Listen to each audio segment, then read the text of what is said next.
Les habla susurros del pasado. Esta noche no vamos a caminar por una Grecia de mármol limpio, estatuas perfectas y discursos inmortales. No. Esta noche vamos a entrar por la puerta trasera de la historia, por el patio polvoriento, por la cocina sin pan fresco, por la casa donde el calor no da tregua y donde el amanecer no trae poesía, sino sudor. Porque detrás de los nombres ilustres, detrás de los templos blancos y de las palabras que luego heredó Occidente, vivieron personas comunes, personas cansadas, personas con hambre, personas que se levantaban no para pensar en la belleza del mundo, sino para sobrevivirlo. Si están aquí, acomódense. Dejen que la noche baje despacio. Y si este viaje les gusta, ya saben que siempre pueden acompañar a susurros del pasado en la siguiente travesía. Ahora sí, empecemos. Amanece en una pequeña ciudad griega y el día no toca la puerta, la derriba. El sol entra sin pedir permiso y convierte la casa en una vasija caliente. Usted abre los ojos sobre una estera delgada o quizás sobre un saco relleno de paja que hace más ruido que descanso.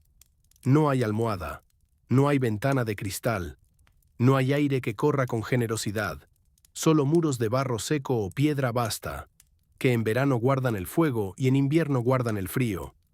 La noche no lo abrazó, apenas lo toleró. La casa es reducida, demasiado reducida para una familia, y sin embargo ahí viven todos.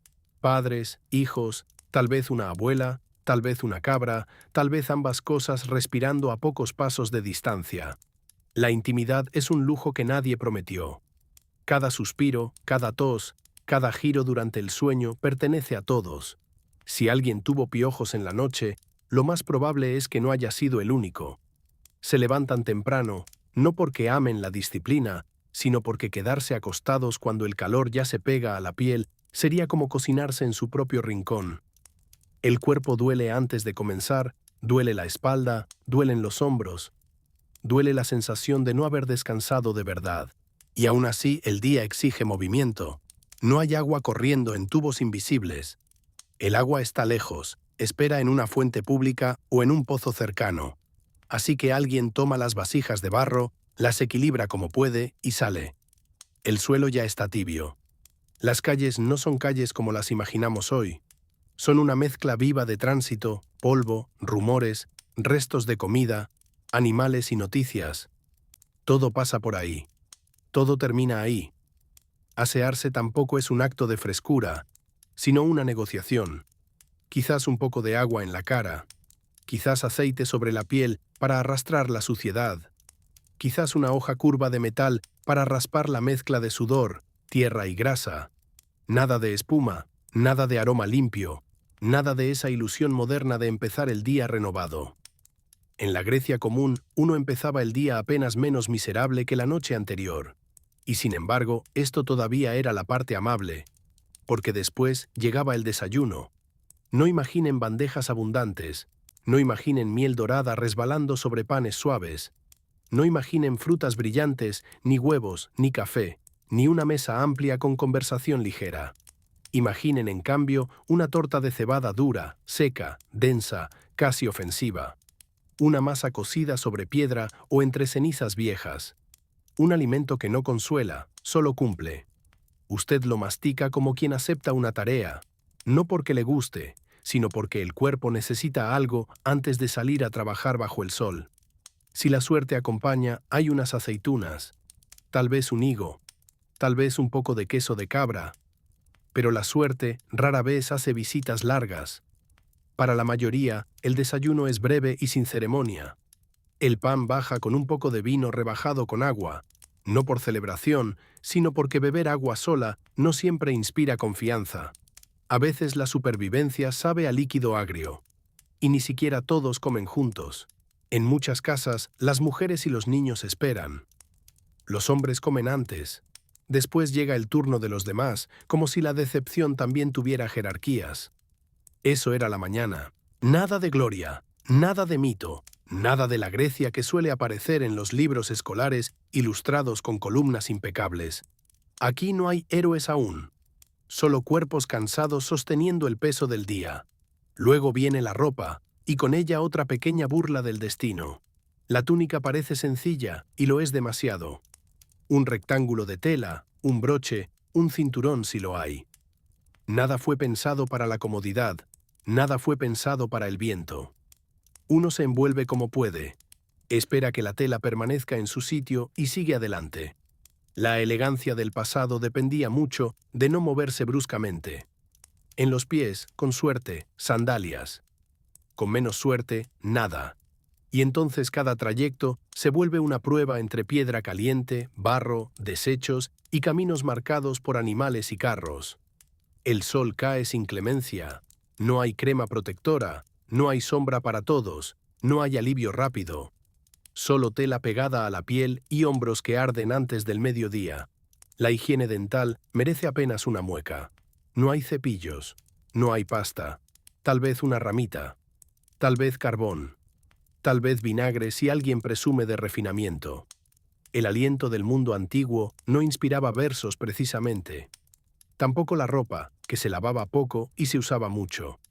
Así que el olor del día era una mezcla de cuerpo, aceite, humo, polvo y resignación. Y aún así, entre ese cansancio y esa suciedad, floreció una civilización que luego sería admirada como semilla del pensamiento. Esa es la ironía más persistente de Grecia. Mientras algunos discutían la virtud y el orden del cosmos, la mayoría intentaba llegar viva al final de la tarde sin romperse un diente con el desayuno ni desmayarse de calor en el camino. Pero la dureza no terminaba en la casa ni en el mercado. Para muchos hombres libres, el día cotidiano llevaba escondido otro deber más oscuro.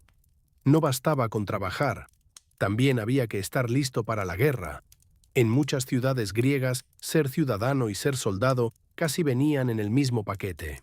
No importaba si uno prefería la calma, el comercio o la reflexión. Si era varón libre, debía prepararse para cargar escudo y lanza. La guerra no era una excepción lejana, era una estación más del año, una presencia que siempre estaba al fondo del paisaje. Desde jóvenes aprendían a marchar, a sostener la formación, a no ceder cuando el cuerpo pedía huir.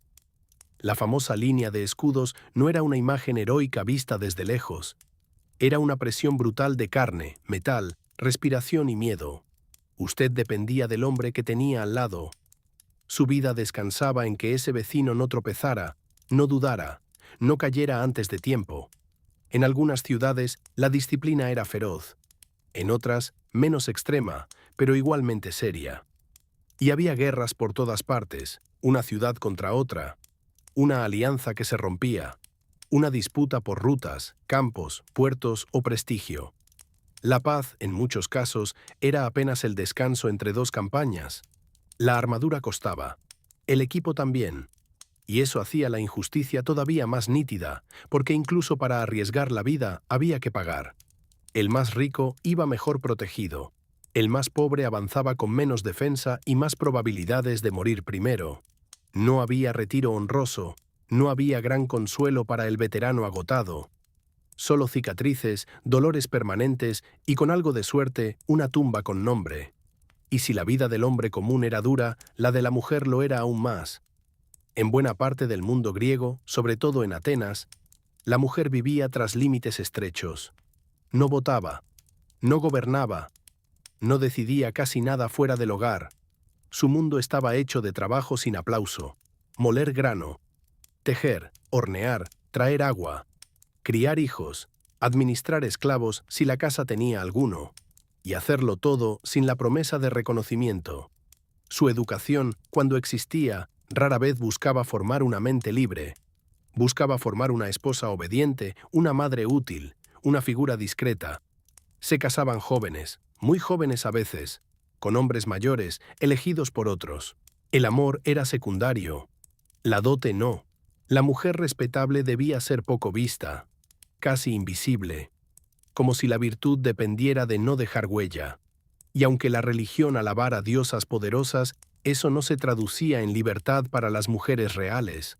Atenea podía inspirar respeto, Artemisa podía infundir temor, pero la mujer viva, la de carne y cansancio, seguía dentro de la casa, contando tareas en lugar de derechos. Así amanece Grecia cuando la miramos sin adornos. No como una postal inmóvil, sino como un lugar de esfuerzo diario, donde la belleza convivía con el mal olor, la filosofía con el hambre, la gloria con el polvo. Ya vimos la casa caliente, el pan áspero, la ropa incómoda y la mañana que empezaba con fatiga. Pero la antigua Grecia no solo exigía resistencia del cuerpo, también pedía obediencia al orden social, y ese orden estaba construido sobre capas de silencio. Silencio de mujeres, silencio de extranjeros, silencio, sobre todo, de esclavos. Atenas es recordada como la cuna de la democracia. La frase suena hermosa, casi luminosa. Pero conviene acercarse más, porque muchas veces las palabras que brillan desde lejos esconden sombras al tocar el suelo. Sí, había asambleas. Sí, había ciudadanos que hablaban, votaban, debatían leyes y decidían el rumbo de la polis. Pero no era el pueblo entero, era una parte pequeña, delimitada con cuidado, protegida por una frontera de exclusiones. Para participar de verdad, uno debía ser varón, libre, nacido de padres atenienses y tener la edad exigida. Nada más. O más bien, nada menos. Quedaban fuera las mujeres. Quedaban fuera los extranjeros que vivían, trabajaban y pagaban dentro de la ciudad. Quedaban fuera los niños. Quedaban fuera los esclavos, que sostenían buena parte de la vida cotidiana. Cuando uno suma a todos los excluidos, la famosa democracia se vuelve menos un canto universal y más un privilegio celosamente guardado. Y aún así, para quienes sí estaban dentro, la participación era intensa. No había la comodidad moderna de desentenderse y dejarlo todo en manos de funcionarios lejanos. Había que ir, había que escuchar, había que votar. Las decisiones públicas se discutían en espacios llenos de hombres convencidos, hombres cansados, hombres ambiciosos, hombres seguros de saber qué era mejor para todos. Algunos tenían talento, otros solo tenían voz fuerte y exceso de confianza. A veces los cargos se elegían por sorteo. La idea parecía noble, casi igualitaria entre los pocos admitidos, pero tenía un detalle inquietante. Cualquiera de ellos podía terminar administrando asuntos graves sin preparación real.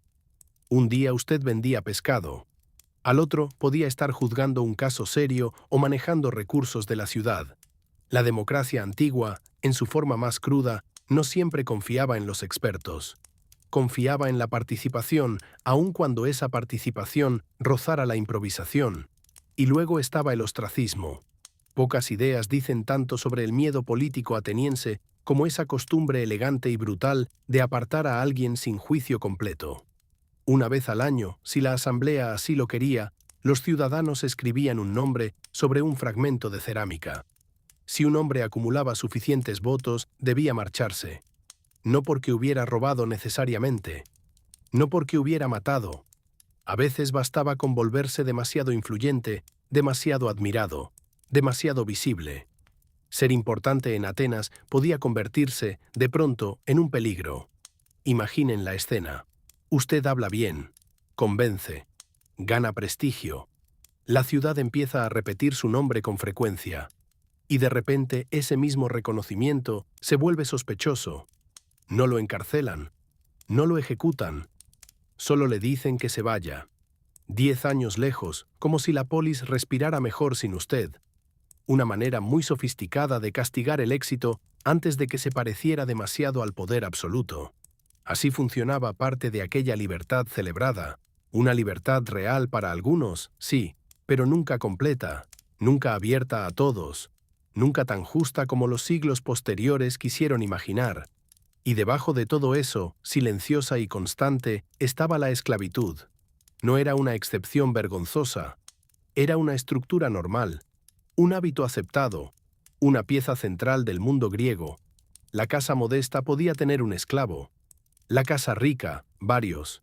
La ciudad entera dependía de manos que no pertenecían a sí mismas.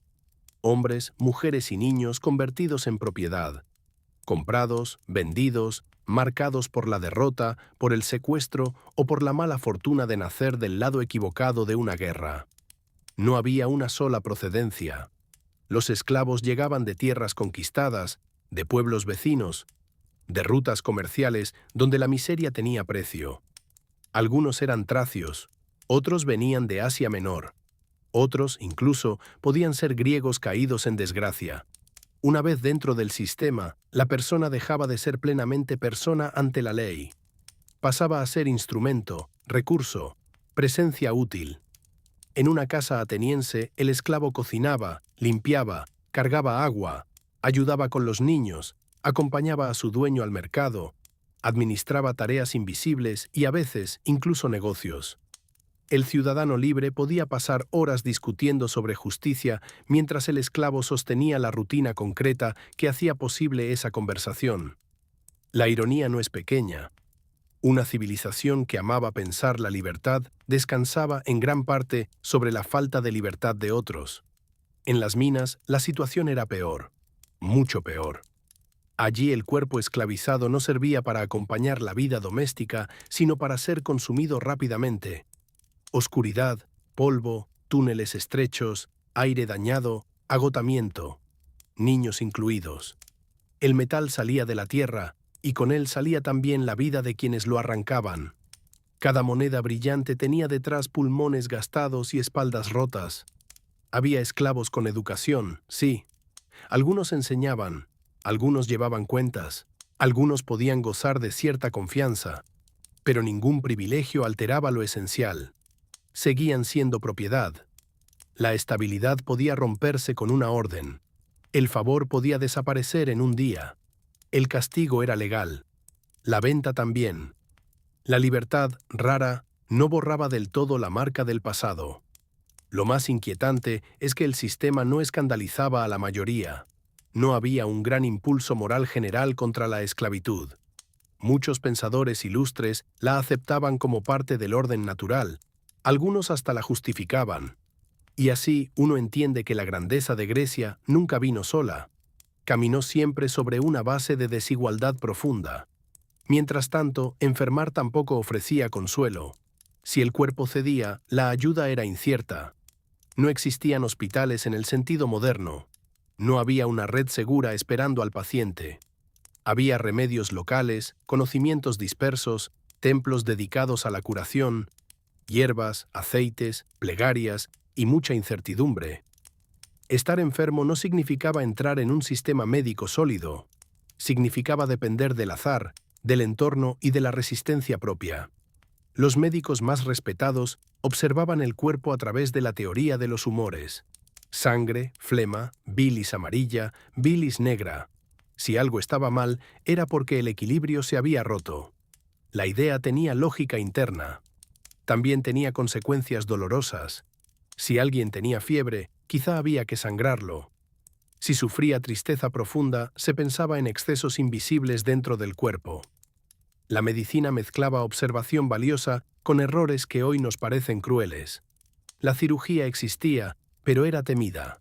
Sin formas seguras de quitar el dolor, sin métodos claros para evitar infecciones, incluso una intervención menor podía ser una sentencia.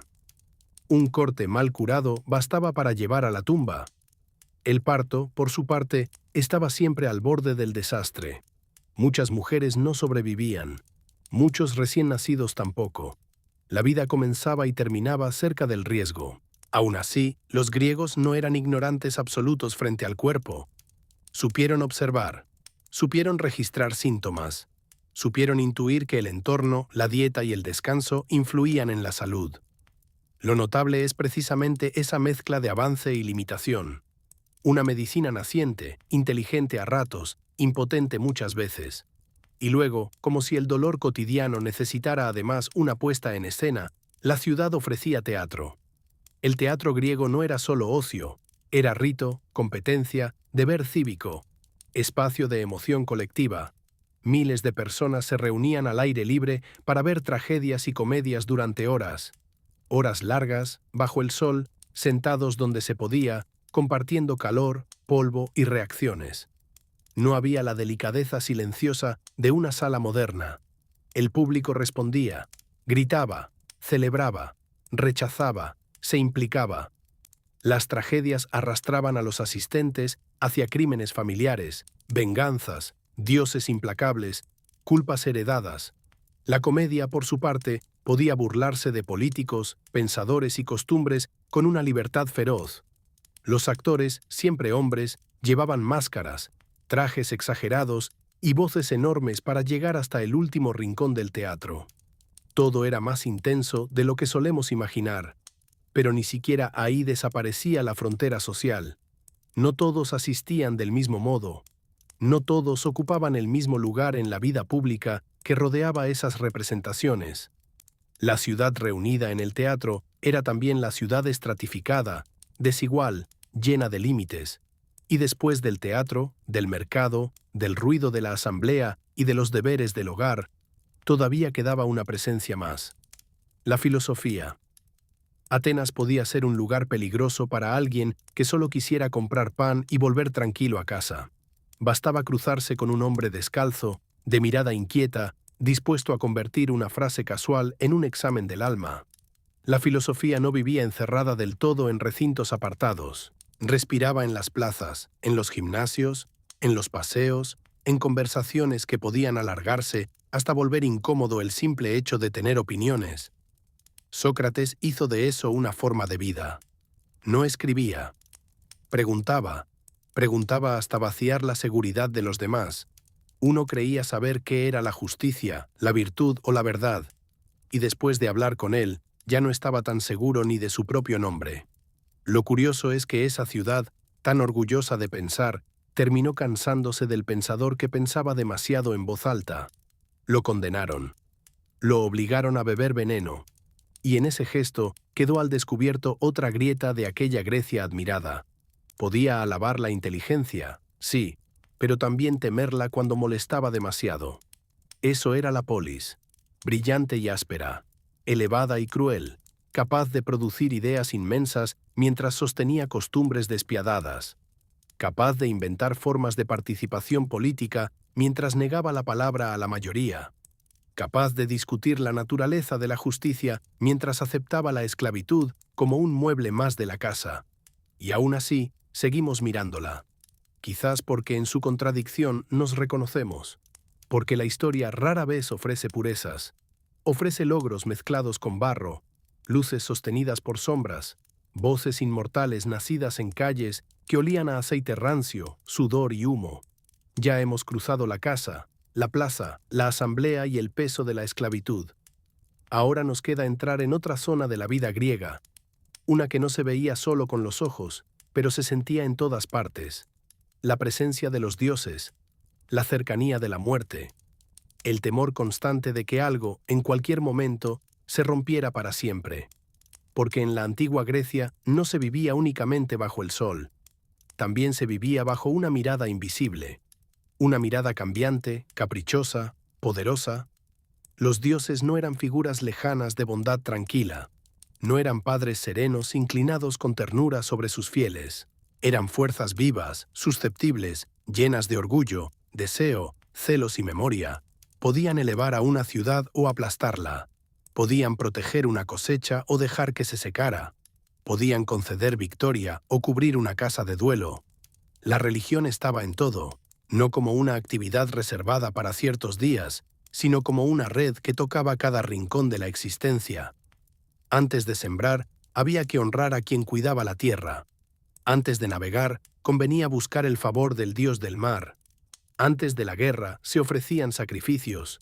Antes del matrimonio, del nacimiento, del viaje, del juicio, del simple paso de una estación a otra, el rito aparecía. Había altares en los hogares. Había fiestas públicas. Había templos que dominaban el paisaje como si la piedra misma recordara quién mandaba de verdad. Y aun haciendo todo eso, nada garantizaba tranquilidad. Ese era el núcleo del miedo. Usted podía cumplir, podía rezar, podía derramar vino, ofrecer aceite, sacrificar animales, guardar respeto en los lugares sagrados, y aun así, la desgracia podía llegar. Una tormenta, una fiebre, una sequía, un parto fallido, una guerra perdida. Entonces surgía la pregunta inevitable: ¿qué hicimos mal? ¿Qué palabra se dijo de más? ¿Qué ofrenda faltó? ¿Qué Dios guardó rencor por una falta antigua que ni siquiera recordamos? Vivir así era habitar una tensión continua. La religión griega tenía belleza, sí, Tenía fiestas, música, procesiones, himnos, historias espléndidas. Pero también tenía nervio, tenía vigilancia, tenía la sensación de que el mundo visible flotaba sobre otro mundo más frágil, uno donde cualquier desequilibrio podía atraer consecuencias. No bastaba con temer a Zeus, había que tener cuidado con todos, con la diosa del matrimonio, con la de la caza, con el dios del sol, con el del vino, con las divinidades del hogar, del campo, del río, del bosque, y no solo ellos, también estaban los espíritus locales, las presencias menores, las zonas sagradas que no debían tocarse a la ligera. Una arboleda podía ser más que árboles, una fuente podía ser más que agua, un animal podía pertenecer a una esfera sagrada y, por tanto, traer desgracia si se lo trataba mal. La antigua Grecia estaba llena de belleza, pero esa belleza no era inofensiva. Era un mundo encantado y al mismo tiempo amenazante. Quizás por eso la muerte estaba tan cerca de la vida que casi no había frontera clara entre ambas. Morir joven no era una anomalía escandalosa. Era una posibilidad muy seria. La infancia misma era un territorio incierto. Muchos niños no llegaban a crecer, las enfermedades circulaban con facilidad, la nutrición era inestable, la higiene, como ya vimos, ayudaba poco. Nacer no equivalía a quedarse. Para los adultos, la situación tampoco invitaba al optimismo. Una herida podía infectarse. Una fiebre podía subir sin explicación. Un parto podía arrebatar a la madre, al hijo o a ambos. Una simple agua en mal estado podía arruinarlo todo. El cuerpo humano era vulnerable y el conocimiento disponible, aunque notable en ciertos aspectos, no alcanzaba para protegerlo de verdad. En las ciudades el peligro aumentaba. La cercanía entre personas, las aguas compartidas, la suciedad acumulada, los desechos al aire libre, todo favorecía la propagación del mal. Bastaba con que una enfermedad entrara para que el miedo se convirtiera en parte del aire. Y cuando llegaron grandes epidemias, la devastación fue brutal. Atenas misma conoció ese horror durante la guerra larga que la enfrentó con Esparta. La ciudad, superpoblada y tensa, vio caer a miles. No importó la posición, la riqueza ni la reputación. Cuando la peste avanzó, todos respiraron el mismo terror. La guerra, por supuesto, agravaba todo. No solo mataba en el campo de batalla, también dejaba hambre, heridas, desplazados, agotamiento y enfermedad. El soldado podía sobrevivir a la lanza enemiga y morir días después por una infección. El remero podía no ver nunca el combate directo y aún así dejar la vida en el esfuerzo, el hacinamiento o el clima. El campesino podía no cargar armas, pero perder la cosecha por culpa de una invasión y quedar condenado de otro modo. La muerte no era poética para quienes la vivían de cerca. Era frecuente, abrupta y muchas veces indigna. Y sin embargo, importaba muchísimo cómo se moría y qué ocurría después. Los ritos funerarios tenían un peso enorme. No se trataba solo de honrar al muerto por costumbre. Se trataba de asegurar que su paso al otro lado no quedara truncado. Una sepultura correcta, las monedas necesarias, los gestos rituales apropiados, las despedidas hechas a tiempo, todo eso importaba. Un cuerpo no enterrado como correspondía podía convertirse en una inquietud para los vivos. El alma sin reposo era un pensamiento doloroso y temible.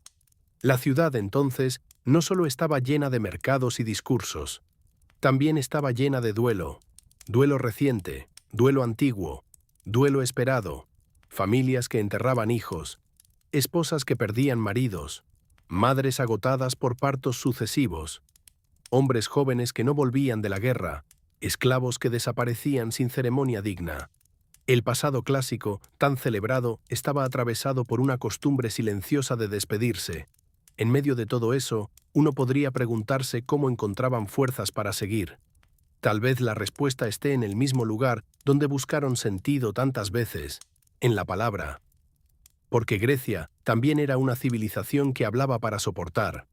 Hablaba en el teatro, hablaba en la plaza, hablaba en el banquete, hablaba en el verso, hablaba en el mito, daba forma al miedo al narrarlo, daba forma al deseo al cantarlo, daba forma al dolor al convertirlo en tragedia. Si el mundo era duro, al menos podía ser pensado, discutido, transformado en relato. De ahí nace también esa figura extraordinaria y frágil que es Safo. No entró en la memoria por conquistar ciudades ni por dirigir ejércitos. Su fuerza fue otra, una fuerza más íntima, más delicada, más persistente. Mientras la Grecia pública admiraba la voz masculina en la guerra, la política o la filosofía, Safo dejó otra clase de huella. Hizo del sentimiento un territorio digno de canto. Tomó lo fugaz, una mirada, una ausencia, una temblorosa cercanía, y lo convirtió en poesía. Nació en Lesbos, una isla donde la música y la lírica tenían un lugar profundo en la vida social. No hablamos aquí de una poeta encerrada en el aislamiento absoluto, sino de una voz que surgió de un entorno refinado, musical, sensible al ritmo y al rito. Safo escribió para ser oída. Sus poemas no eran solo textos, eran canto, respiración, vibración compartida. La lira acompañaba palabras que no pretendían narrar hazañas lejanas, sino registrar lo que sucede dentro del corazón cuando ama, extraña, arde o tiembla. Eso la vuelve única. Mientras otros cantaban gestas, ella cantó el cuerpo estremecido. Mientras otros elevaron el nombre de héroes, ella nombró presencias concretas. Mujeres reales, amadas recordadas por su voz, por su perfume, por la forma en que se movía la luz sobre ellas. La emoción dejó de ser una sombra menor y se convirtió en el centro mismo del poema. Y por eso mismo su obra incomodó a siglos posteriores. La historia suele saber qué hacer con los guerreros, incluso con los tiranos. Pero no siempre sabe qué hacer con una mujer que escribe con esa franqueza sobre el deseo. Menos aún si ese deseo se dirige hacia otras mujeres. Muchos intentaron suavizar su verdad, torcerla, cubrirla con interpretaciones más aceptables para tiempos más rígidos. Inventaron relatos, manipularon silencios, dejaron que buena parte de su obra se perdiera. Pero ni así pudieron borrarla del todo. Lo que queda de Safo son fragmentos, astillas luminosas, versos rotos que aún respiran. Eso, de algún modo, la hace todavía más conmovedora. Como si el tiempo no hubiera logrado apagarla, pero sí volverla eco. Y aún como eco, sigue alcanzando. Hay algo profundamente griego en eso. La conciencia de la pérdida. La certeza de que todo lo hermoso es vulnerable. Que la juventud pasa. Que la salud se rompe. Que la ciudad arde. Que el amor se aleja. Que incluso las palabras más bellas pueden llegar rotas a las manos del futuro. Tal vez por eso seguimos escuchándolos. Porque en medio de la dureza, del olor a aceite, del miedo a los dioses, de la guerra constante y de la muerte tan cercana, los griegos no dejaron de buscar forma, ritmo y sentido. No pudieron vencer al dolor, no pudieron domesticar la fragilidad, pero supieron mirarla de frente y decir algo sobre ella. Eso también es legado. Hemos visto a la antigua Grecia desde su costado áspero, humano, cansado. Pero ahora la noche nos pide abrir un mapa más grande. Porque el sufrimiento, la enfermedad y la búsqueda de alivio no fueron solo asuntos griegos. Fueron una preocupación profunda de casi todas las civilizaciones antiguas.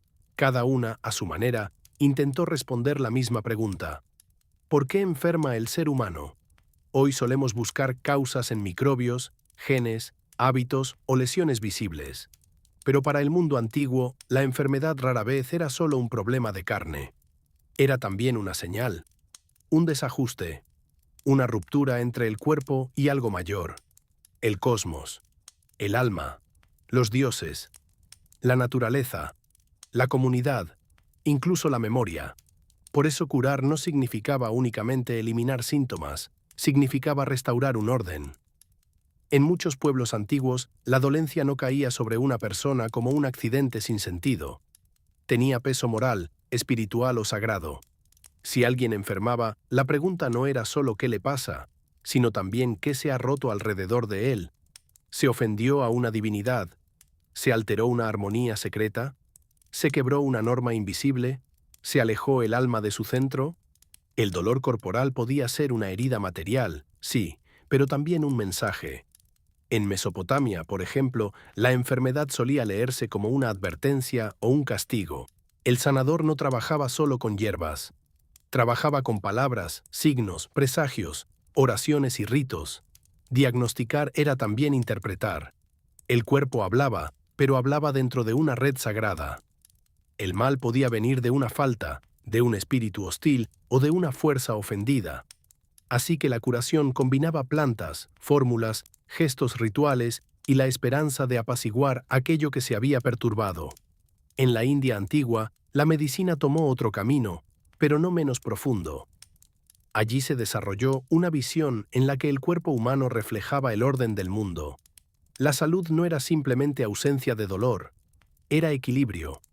Y ese equilibrio no se medía solo por lo que dolía o no dolía, sino por la relación entre energías, elementos, alimentación, sueño, estaciones, emociones y estilo de vida. El Ayurveda, la antigua ciencia de la vida, enseñó que cada persona nace con una combinación particular de fuerzas. Cuando esa combinación se altera, aparece el malestar. No solo por una mala comida o una noche en vela, sino por una forma de vivir que se aparta del propio centro. La curación, entonces, no consistía en atacar un mal aislado, sino en ayudar al cuerpo a recordar su armonía. Eso volvía la medicina algo vasto. No era una visita breve a un experto distante. Era una forma de vida. La dieta, el descanso, la respiración, las plantas, los aceites, el movimiento, el estado de ánimo, todo contaba. Sanar significaba reordenar la existencia, y en la antigua China encontramos una visión semejante en profundidad, aunque distinta en lenguaje. Allí la salud se comprendía como el libre fluir de una energía vital a través del cuerpo. Cuando ese flujo se bloqueaba, se excedía o se debilitaba, aparecía la enfermedad. El cuerpo no era una máquina separada del resto del universo. Era una prolongación del mismo orden que regía las estaciones, los climas, los ciclos del cielo y los cambios de la tierra. Por eso, el médico chino antiguo no observaba solo el sitio del dolor. Observaba la lengua, el pulso, la respiración, la voz, los sueños, las emociones, la hora del día en que algo empeoraba, la relación entre el paciente y su entorno. La enfermedad se leía como un patrón más que como una lesión suelta. Curar era acompañar al cuerpo para devolverle su ritmo. Agujas, hierbas, calor, respiración, disciplina en la comida, atención al clima interior y exterior. Todo ello formaba parte de un mismo arte. Y quizá lo más notable es que estas tradiciones no separaban con tanta violencia como nosotros la mente del cuerpo. Sabían, por experiencia y observación, que una emoción prolongada puede romper la salud, que el miedo, la ira, la pena y el exceso desgastan el organismo, que vivir mal por dentro termina por doler también por fuera. Grecia, por su parte, dio un giro importante sin abandonar del todo lo sagrado. Algunos médicos comenzaron a alejarse de la idea de que todo mal provenía directamente del castigo divino. Entre ellos destacó Hipócrates, cuyo nombre quedó ligado a un modo más atento de observar al enfermo. No negaba la importancia del entorno ni la complejidad del cuerpo, pero intentó mirar la enfermedad como un fenómeno natural, no solo religioso. La famosa teoría de los humores surgió en ese marco. Sangre, flema, bilis amarilla y bilis negra. El cuerpo sano era el cuerpo equilibrado. El cuerpo enfermo, el que había perdido la proporción justa entre sus fluidos. Hoy esa explicación nos resulta errónea, pero en su momento fue un esfuerzo enorme por comprender el cuerpo sin reducirlo únicamente a la ira de los dioses. Y aún así, la curación griega seguía uniendo observación y rito. Los templos de Asclepio eran prueba de ello. Allí acudían los enfermos buscando alivio. Había purificación, descanso, dieta, oración, sueño ritual. Se esperaba incluso recibir en sueños una orientación para sanar. No era medicina en el sentido moderno, ni simple superstición sin estructura. Era un espacio intermedio, donde cuerpo y espíritu seguían dialogando. Roma heredó mucho de Grecia y lo amplió. Con médicos como Galeno, la observación anatómica ganó terreno. Se estudiaron heridas, órganos, reacciones del cuerpo. Galeno atendió gladiadores y acumuló experiencia concreta con músculos, huesos y daño físico. Pero incluso ese conocimiento más técnico seguía viviendo dentro de una gran visión del equilibrio.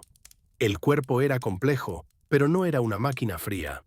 Seguía siendo un sistema delicado, afectado por alimentos, clima, emociones y hábitos. Mientras tanto, en Egipto, la medicina vivía entre ciencia práctica y magia sagrada.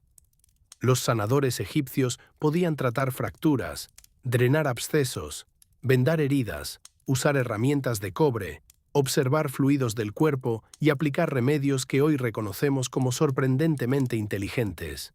La miel, por ejemplo, se usó sobre heridas mucho antes de que se entendiera por qué servía. También empleaban resinas, aceites, plantas y procedimientos concretos. Pero no había separación limpia entre técnica y divinidad. El sanador era también un mediador entre el cuerpo doliente y las fuerzas invisibles. Antes de aplicar un remedio, podía recitar un encantamiento. Antes de vendar, invocar. No se trataba de teatro vacío. Para ellos, la palabra misma tenía eficacia. El sonido también curaba. El rito también ordenaba. La herida necesitaba materia, sí, pero también sentido. Eso es algo que el mundo antiguo parece repetir una y otra vez. La medicina no era solo una lucha contra el dolor, era un intento de devolver al ser humano a su lugar dentro del orden mayor. Y esa intuición no se detiene en los grandes imperios conocidos. Los pueblos indígenas de distintas regiones del mundo también desarrollaron sistemas de curación donde la naturaleza, la memoria, la ceremonia y el espíritu formaban un mismo tejido. El sanador no era únicamente alguien que conocía plantas, era guardián de vínculos. Sabía escuchar el cuerpo, pero también el paisaje, la historia familiar, las fracturas del alma, los silencios del miedo. En muchas de estas tradiciones, enfermar era desconectarse de la tierra, de la comunidad, de los ancestros, de una parte de uno mismo. Sanar exigía entonces más que un preparado o una intervención física. Exigía regreso, reencuentro, restitución de una relación perdida. Por eso aparecen baños de vapor, cantos, danzas, ayunos, visiones, infusiones, humo sagrado, toques, rezos y plantas recogidas con cuidado ceremonial.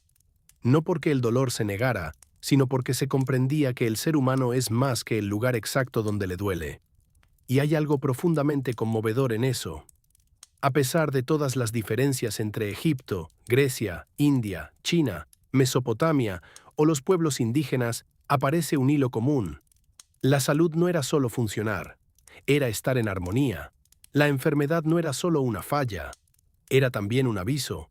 Y el sanador no era solo un técnico, era alguien que ayudaba a recomponer una totalidad dañada. Nosotros, con todos nuestros avances, a veces hemos ganado precisión y perdido lenguaje para hablar de ese vacío. Sabemos medir, identificar, operar, aislar, pero no siempre sabemos responder qué significa estar quebrado por dentro, más allá del órgano afectado. Los antiguos, con menos herramientas materiales, poseían a veces una mirada más amplia sobre el sufrimiento humano. No idealicemos. También se equivocaban. Mucho.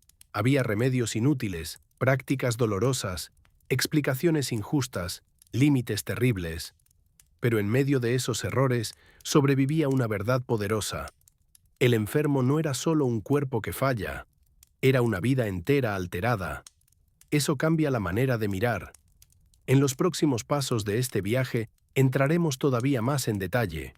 Veremos cómo el ritual actuó como medicina, cómo la cirugía antigua, pese a todo, alcanzó niveles sorprendentes, cómo muchas prácticas que hoy consideramos modernas en realidad tienen raíces muy antiguas, y cómo la idea de curar el cuerpo, sin olvidar el espíritu, siguió viva, incluso cuando la ciencia empezó a ocupar el centro del escenario. Porque quizá la historia de la medicina no sea solo el relato de cómo aprendimos a tratar enfermedades, quizá sea también la historia de cómo intentamos, una y otra vez, darle sentido al dolor. Vimos que enfermar no significaba solo sufrir un daño físico, sino perder una armonía. Ahora vamos a entrar todavía más hondo, porque en casi todas esas culturas el ritual no era un adorno alrededor de la medicina, era parte de la medicina misma. Hoy, cuando pensamos en sanar, Imaginamos diagnósticos, análisis, medicamentos, procedimientos. Todo muy definido, muy visible, muy técnico. Pero durante siglos, para gran parte de la humanidad, la curación ocurría también en el terreno de lo invisible. No se trataba solo de aplicar algo al cuerpo. Se trataba de cambiar el estado del mundo que rodeaba al enfermo. Eso puede sonar extraño a ojos modernos, pero conviene no apresurarse. Porque el ritual ofrecía algo que el dolor arrebata enseguida: forma. Cuando una persona enfermaba, la vida se volvía incierta, caótica, amenazante. El ritual venía a poner orden, a marcar pasos, a crear un marco, a decirle al sufriente: no estás solo, esto tiene un camino, hay gestos que pueden hacerse, hay palabras que pueden pronunciarse, hay una comunidad que reconoce tu fragilidad y actúa frente a ella. En Mesopotamia, por ejemplo, la curación podía comenzar con cantos murmurados, figuras protectoras colocadas bajo el suelo, invocaciones, fórmulas sagradas, junto con cataplasmas y preparados de plantas. No había separación nítida entre una cosa y la otra. La palabra no acompañaba al remedio. Era remedio también. La enfermedad era vista como una intrusión de fuerzas alteradas, y por eso había que atender el cuerpo y a la vez reordenar el plano espiritual. En Egipto ocurría algo parecido. El sanador aplicaba técnicas concretas, sí, pero lo hacía invocando a deidades, pronunciando frases sagradas, apelando a un orden cósmico que debía restaurarse. Curar era devolver al paciente a la verdad equilibrada del universo. Si el mundo se había desajustado en él, había que volver a alinearlo. En ciertas tradiciones africanas, el curandero consultaba a los ancestros, usaba el ritmo de los tambores, la danza, la adivinación y el trance. No para decorar la escena, sino para entrar en contacto con aquello que, según su visión, estaba detrás del dolor. La enfermedad podía ser una visita, una sombra, una pérdida del alma, una fractura del vínculo con los muertos o con los vivos. Y si el problema era de esa naturaleza, la respuesta debía ir más allá de una planta o una incisión. Lo mismo puede decirse de muchas culturas indígenas del continente americano. La medicina era relación entre la persona y la tierra, entre el cuerpo y la memoria, entre el dolor y el espíritu. Había plantas, sí, muchas y poderosas, pero también había humo, cantos, baños de sudor, silencio guiado, visiones, rezos, danzas, búsquedas interiores. Curar era recordar algo perdido, volver a reunir partes separadas del ser. En Grecia, incluso con el surgimiento de enfoques más racionales, el ritual mantuvo su sitio. Los enfermos acudían a santuarios dedicados a Asclepio, donde se purificaban, ofrecían dones, dormían en espacios sagrados y esperaban recibir en sueños una orientación para sanar. Dormir no era descansar únicamente, era abrir una puerta. La noche podía traer una respuesta. El dios podía sugerir un camino. Los sacerdotes interpretaban. El cuerpo se integraba así en una medicina donde la esperanza y el símbolo tenían peso real. Y aquí conviene detenerse un momento, porque es fácil mirar todo esto desde el presente y concluir que eran simples supersticiones de tiempos oscuros. Pero si lo hacemos, perdemos algo importante. El ritual no curaba siempre en el sentido que hoy exigiríamos. No soldaba un hueso roto por sí solo. No destruía una infección con la eficacia de un fármaco moderno. Pero ofrecía contención, pertenencia, estructura, confianza, reposo, sentido. Y todas esas cosas tienen poder sobre el cuerpo. Hoy la ciencia estudia el efecto de la expectativa, la influencia del entorno, el peso del miedo, la relación entre estrés y enfermedad, el modo en que la mente participa del dolor o del alivio. Los antiguos no tenían nuestro vocabulario, pero intuían algo esencial: que creer, ser acompañado y sentir que uno está siendo cuidado cambia la experiencia de enfermar. Eso no es poca cosa. Al mismo tiempo, la medicina antigua no se quedó solo en lo simbólico. También desarrolló procedimientos materiales que, vistos de cerca, resultan asombrosos. La cirugía es uno de los ejemplos más impactantes. Cuando pensamos en operaciones antiguas, solemos imaginar manos inseguras, instrumentos toscos y resultados desastrosos. Y sí, el dolor era enorme, el riesgo altísimo y los errores abundaban. Pero aún así, hubo un conocimiento práctico sorprendente. En la India, los textos atribuidos a Sushruta describen procedimientos quirúrgicos con un nivel de detalle notable. Se hablaba de cortar, drenar, extraer, suturar, reconstruir. Se clasificaban instrumentos. Se insistía en la preparación del cirujano. Se valoraba el conocimiento anatómico.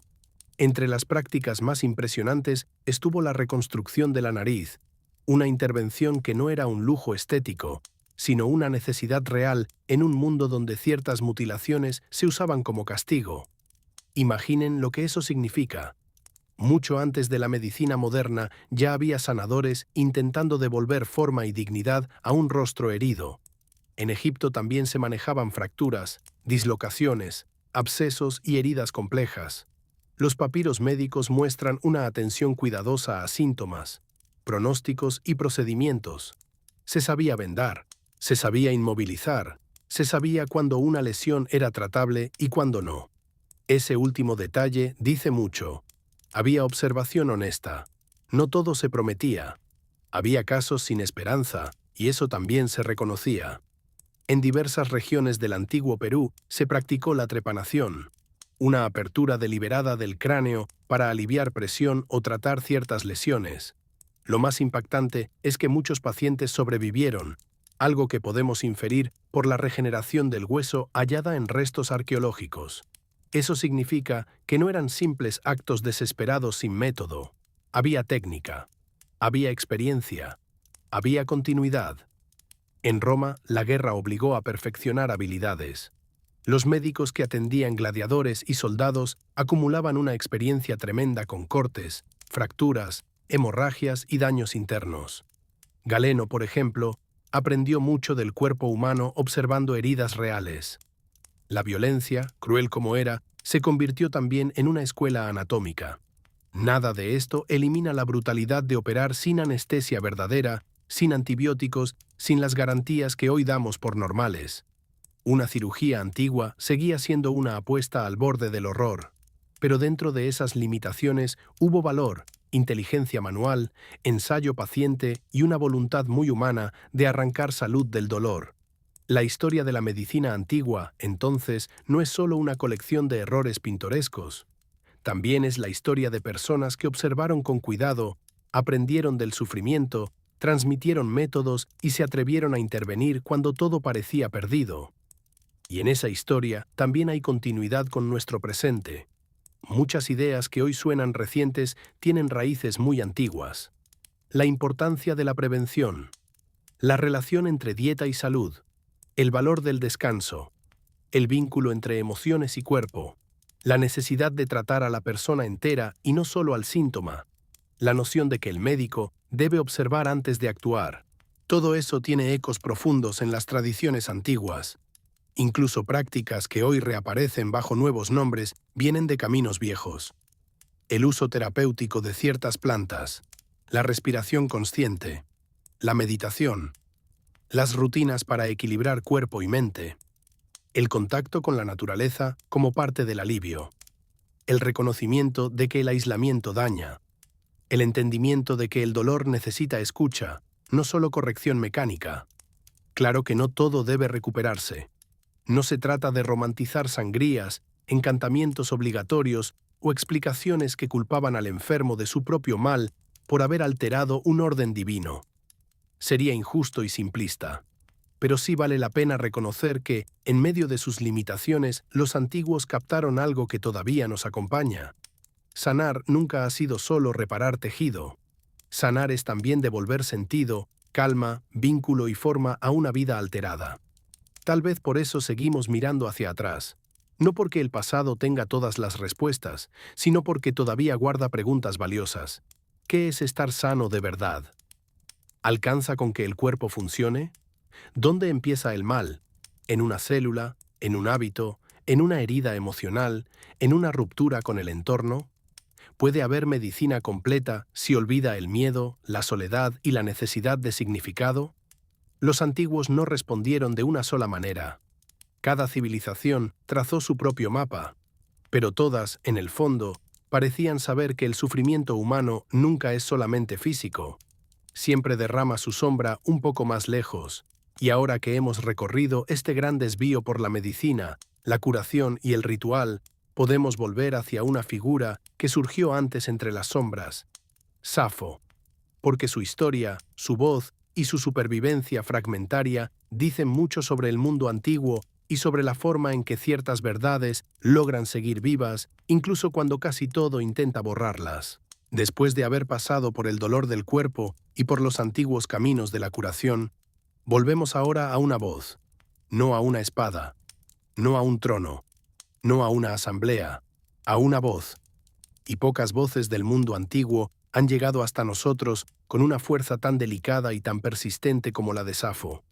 Su nombre se desliza por la historia como un perfume leve que nadie logra retener por completo.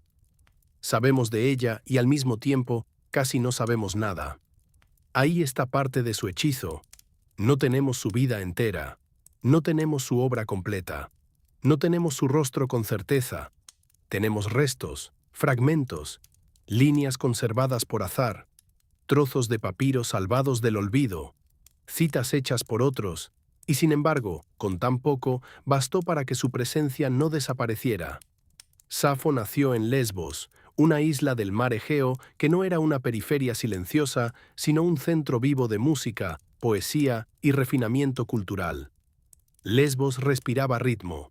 Allí la poesía no estaba pensada primero para la lectura solitaria, sino para la voz, el canto, la lira, la escucha compartida. Era un arte vivo, corporal, respirado. Y en ese mundo creció Safo. No fue una poeta épica, no cantó vastas batallas ni el largo itinerario de héroes endurecidos por la guerra. Su reino era otro, mucho más íntimo y por eso mismo mucho más arriesgado. Ella escribió sobre el temblor de un instante, sobre la belleza que aparece y duele, sobre la cercanía de una persona amada, sobre la ausencia, sobre los celos, sobre el deseo, sobre esa extraña herida luminosa que deja el amor cuando pasa por el cuerpo. Lo extraordinario no es solo que escribiera sobre eso, lo extraordinario es cómo lo hizo. Safo no habla desde la distancia fría, habla desde dentro.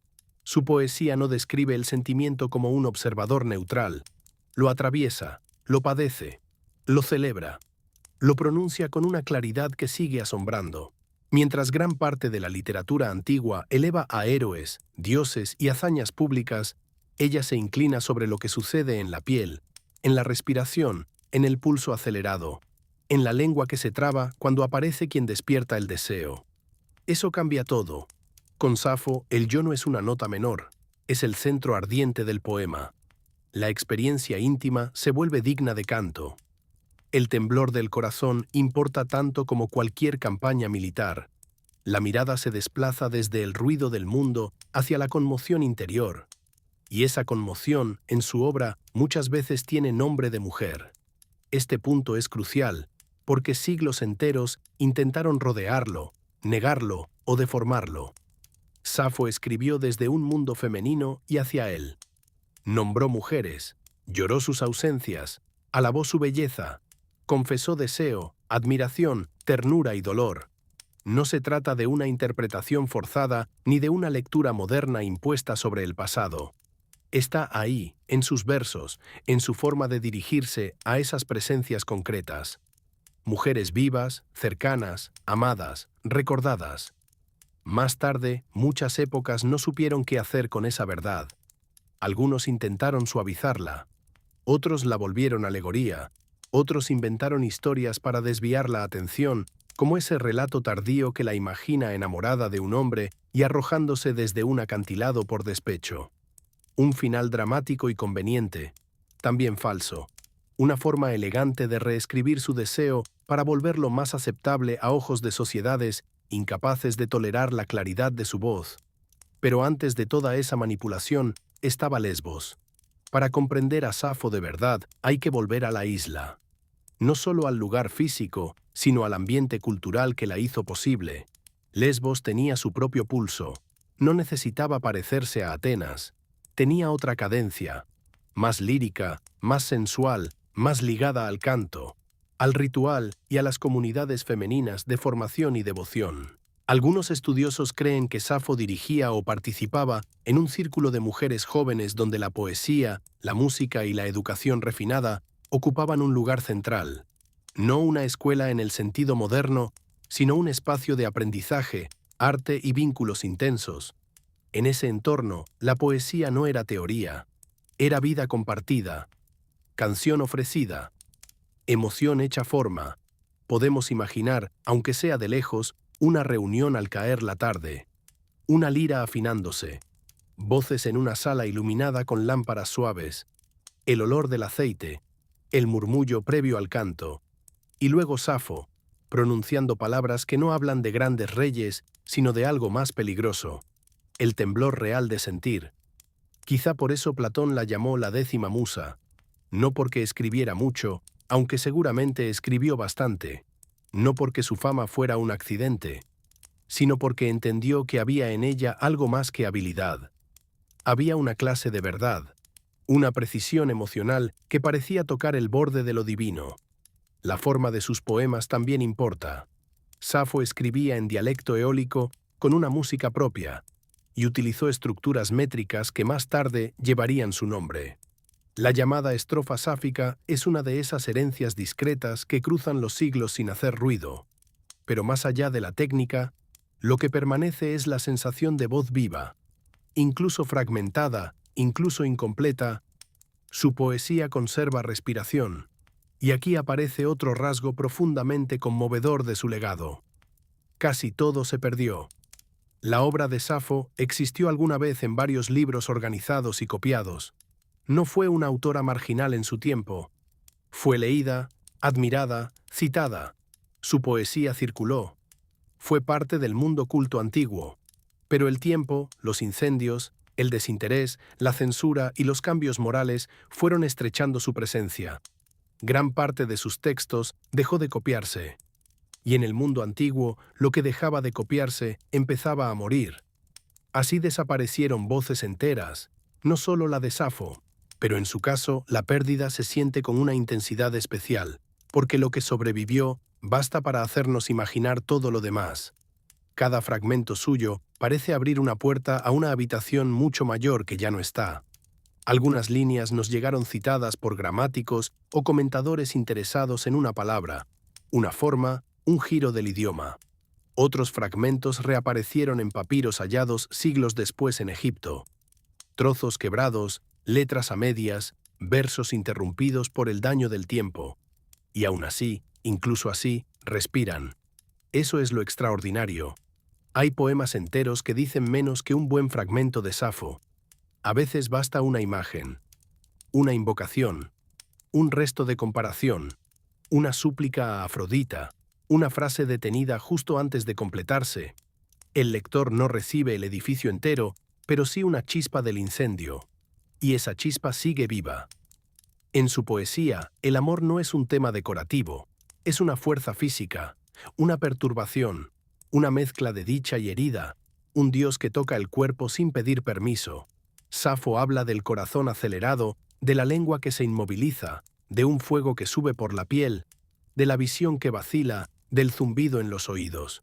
Es imposible leer esos versos sin sentir que ella comprendía el deseo no como una abstracción, sino como un temblor total del ser. Por eso sigue siendo moderna. No moderna en el sentido superficial de parecer escrita ayer, sino en algo más hondo.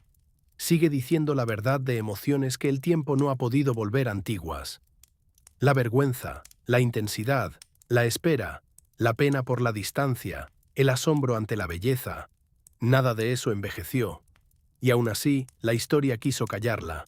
La moral de siglos posteriores sospechó de una mujer que hablaba tan claramente del deseo. Más todavía de una mujer cuyo deseo no obedecía las formas que luego se quisieron imponer como únicas.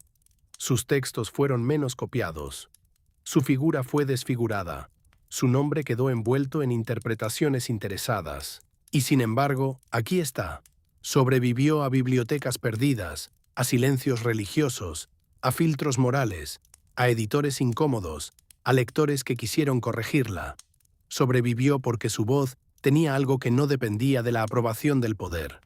Eso vuelve a Safo más que una poeta notable. La vuelve un símbolo extraño y precioso, una voz antigua que insiste en que lo íntimo también merece memoria, en que el amor entre mujeres puede ser centro del canto, en que la emoción no es debilidad menor, sino una forma de conocimiento, en que el deseo, cuando se nombra con belleza, puede atravesar milenios. Safo no necesitó levantar murallas ni mandar ejércitos. Le bastó decir con precisión lo que se siente al amar. Y eso, para la historia, fue más peligroso de lo que parece. Habíamos dejado a Safo en ese lugar extraño donde vive todo lo que no se deja borrar del todo. Una voz quebrada por el tiempo, sí, pero todavía ardiente. Ahora vamos a acercarnos a uno de los núcleos más intensos de su obra. El amor como fuerza divina, como fiebre, como herida hermosa y como centro mismo de la experiencia humana. Si hubo una presencia que atravesó sus versos con especial fuerza, fue Afrodita. Para muchos griegos, la diosa del amor gobernaba la atracción, el deseo, la belleza, la seducción, el gozo y también el dolor que acompaña a todo aquello. Pero en Safo, Afrodita no aparece como figura lejana, adornando el poema desde lo alto. No. Aparece casi como una interlocutora íntima, como alguien a quien se puede llamar, a quien se le puede suplicar, a quien se le puede recordar que ya ha escuchado antes. En uno de sus poemas más célebres, Safo se dirige a la diosa con una cercanía asombrosa. No la invoca con rigidez ceremonial, le habla desde la necesidad, desde el ardor de quien desea y sufre. Le pide ayuda, le pide alivio, le pide que acuda. Ese gesto dice mucho. El amor, para Safo, no es una distracción menor. Es algo tan serio, tan perturbador y tan sagrado que solo una diosa puede comprenderlo del todo. Y eso vuelve su poesía más poderosa todavía. Porque no hay vergüenza en su manera de amar. No hay una disculpa escondida en el verso. No hay la intención de rebajar el deseo a mera fantasía inocente. Safo siente, nombra, invoca, padece y eleva todo ello a una dignidad casi ritual. El amor duele, sí, pero ese dolor no es sucio ni ridículo. Es parte de la grandeza misma de estar vivo. Ese rasgo la separa de muchas lecturas posteriores que quisieron ver en ella solo una autora delicada de emociones suaves. No. Su poesía es delicada a veces en la forma, pero jamás es débil.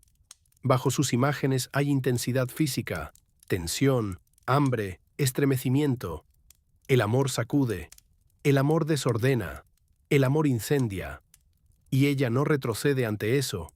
Tal vez por eso sus versos siguen pareciendo tan honestos, porque no domestican lo que sienten.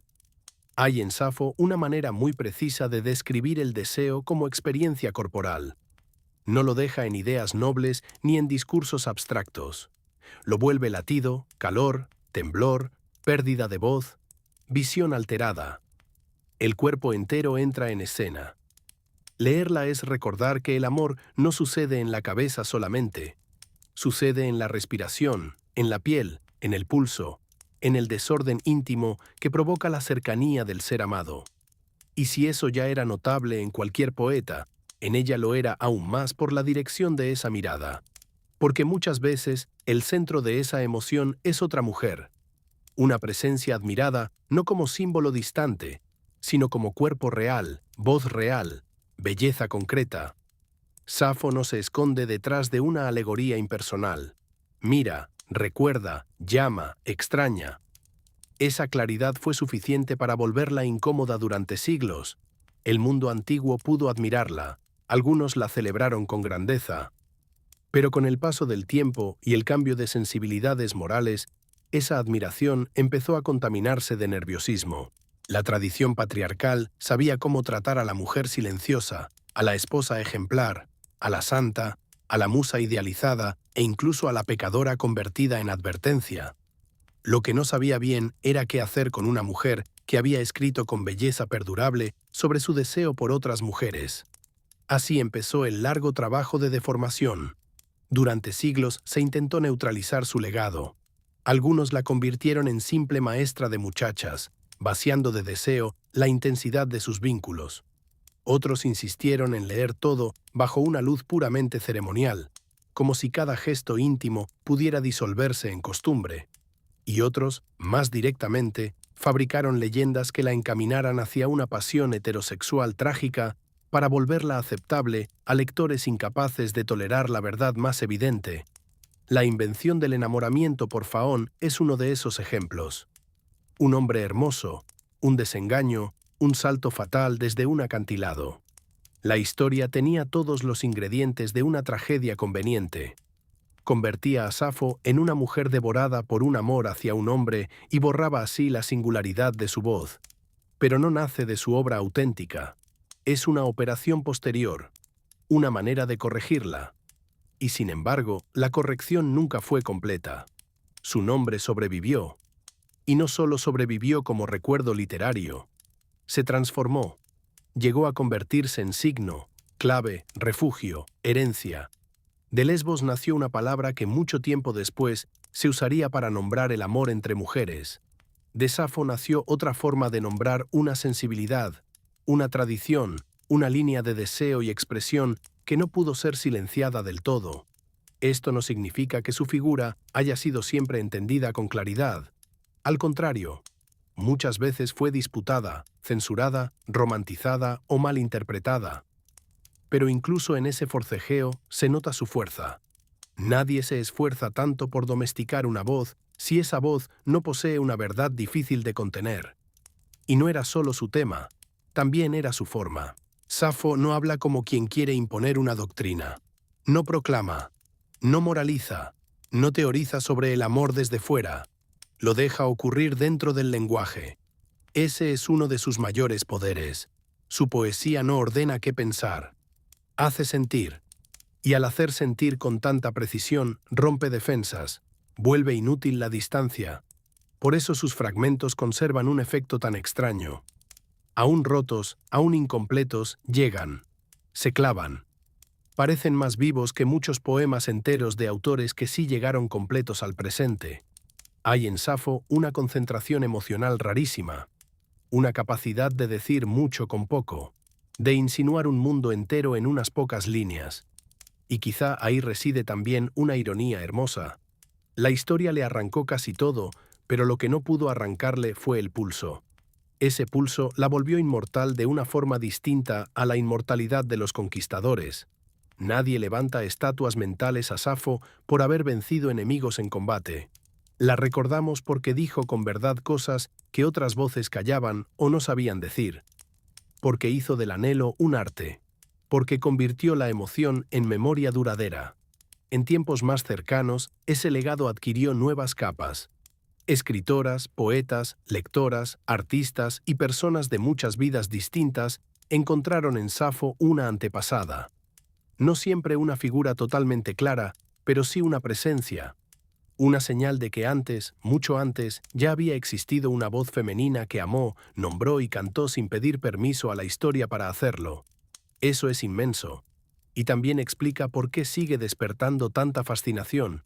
No solo por su belleza literaria, sino porque representa una continuidad afectiva a través del tiempo. Una línea secreta entre mujeres, entre disidencias, entre corazones que buscaron palabras para decirse cuando el mundo prefería que callaran.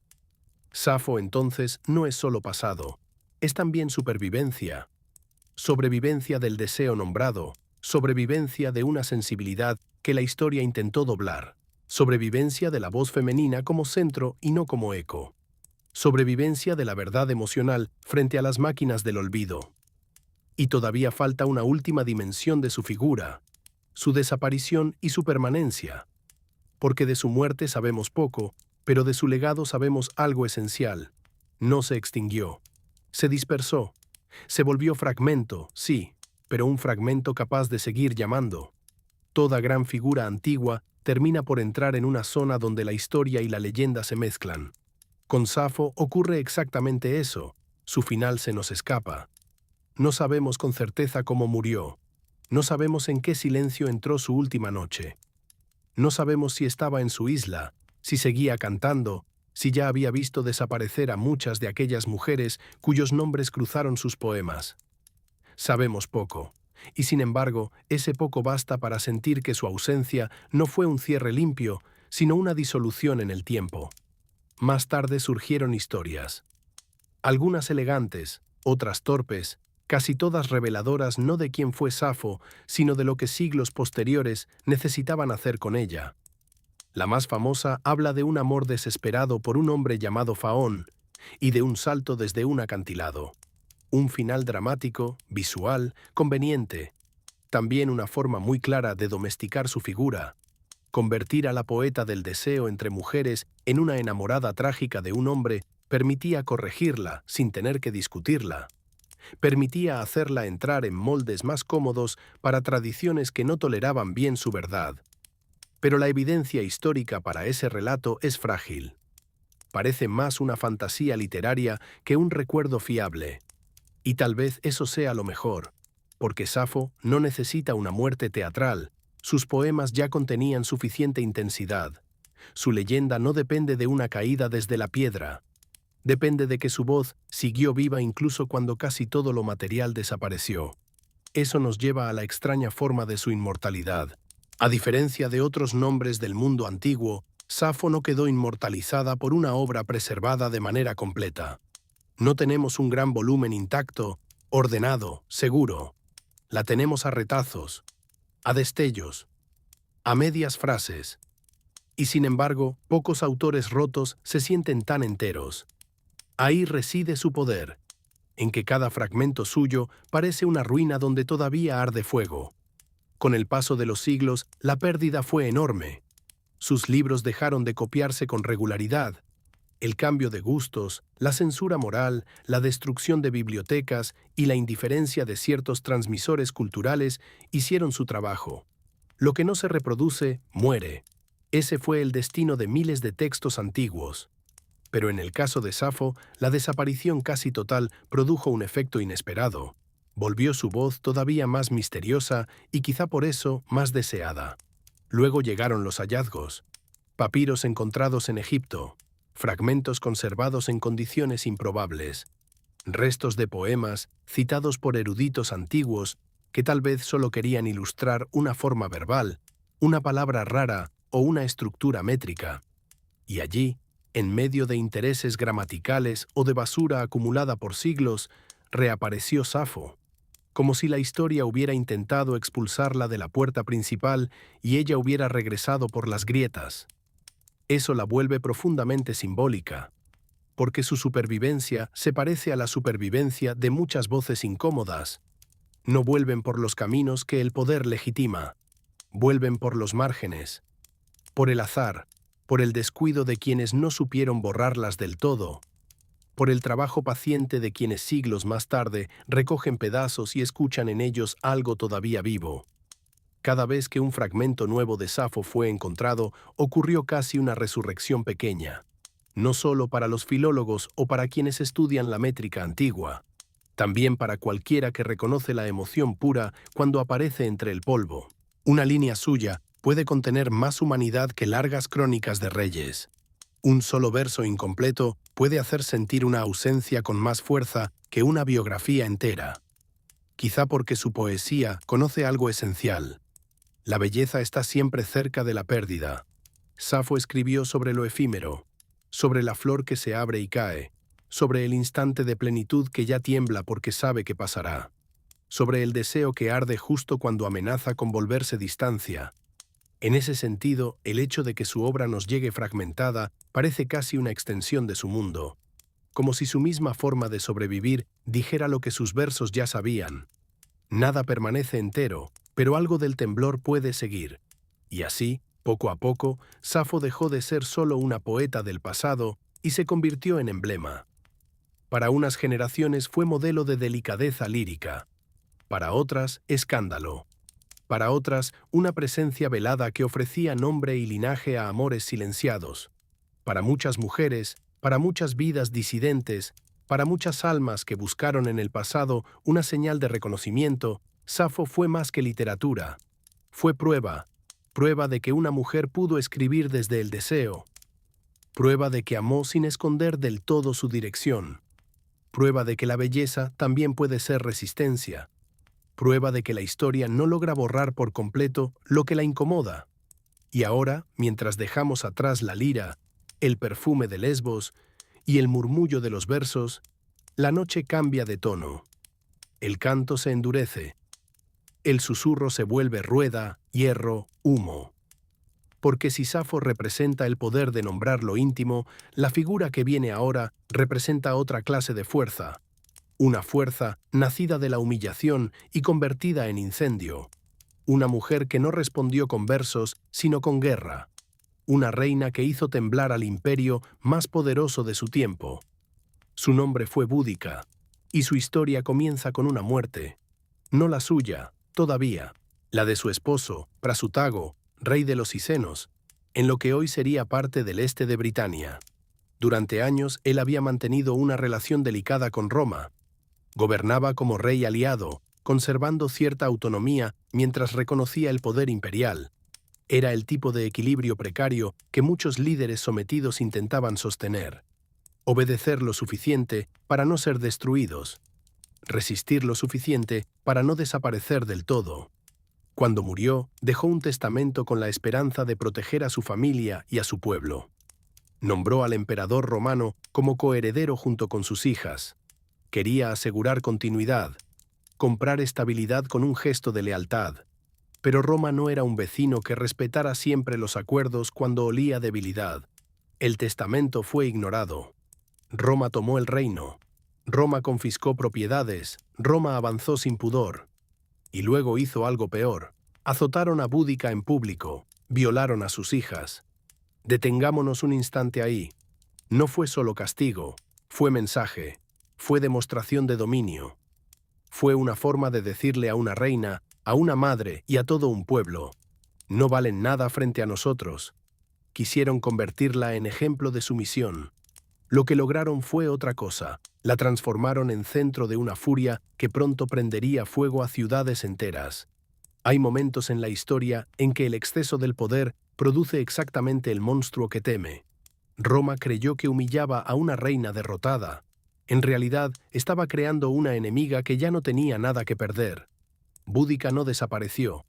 No pidió compasión. No aceptó el papel de víctima silenciosa. Reunió dolor, orgullo y rabia. Miró la fractura de su pueblo y entendió algo decisivo. Las tribus britanas llevaban tiempo soportando agravios distintos, pero compartían una misma herida bajo la ocupación romana. Tierra arrebatada, impuestos, violencia, desprecio, hijos perdidos, viejos jefes reducidos a adornos sin poder. Ella convirtió esa suma de agravios en llamado. Primero llegaron los trinovantes, luego otras tribus, hombres armados con lanzas, espadas, carros y una memoria fresca de lo que el imperio había hecho. Pero no la siguieron solo por odio a Roma. La siguieron porque Boudica hablaba desde un dolor que reconocían. Su cuerpo había sido ultrajado, sus hijas también. Su humillación no era privada. Era símbolo de lo que podía pasarle a cualquiera bajo el dominio imperial. Esa es una de las razones por las que su figura ardió tan rápido. Los romanos, acostumbrados a leer a muchos pueblos sometidos como bárbaros dispersos, no entendieron de inmediato el tamaño del error cometido. Pensaron que enfrentaban una revuelta local. No vieron que se estaba formando una marea. Y cuando quisieron verla, ya era tarde. Boudica reunió guerreros por decenas de miles. Tal vez más de lo que una coordinación perfecta podía sostener, pero suficiente para desatar el terror. No era un ejército romano, disciplinado hasta el hueso. Era una fuerza de furia, identidad herida y deseo de venganza. Y a veces eso basta para derribar el primer muro. Su primer gran objetivo fue Camulodunum, una colonia romana levantada como símbolo de dominación. Allí se alzaba además un templo dedicado al emperador Claudio, pagado con recursos y trabajo de la población local. Para las tribus, ese templo no era un monumento admirable. Era una provocación de piedra. Boudica avanzó, y la ciudad cayó. Habíamos dejado a Boudica avanzando hacia Camulodunum, y conviene decirlo sin rodeos, la ciudad no tenía posibilidad real de resistir lo que venía. Roma había construido allí más que una colonia. Había levantado un símbolo arrogante de su dominio sobre Britania. veteranos instalados en tierras ajenas, edificios romanos alzados sobre memoria britana, un templo imperial que recordaba cada día quién exigía obediencia. Para los ocupantes podía parecer orden, para los sometidos era una herida hecha piedra.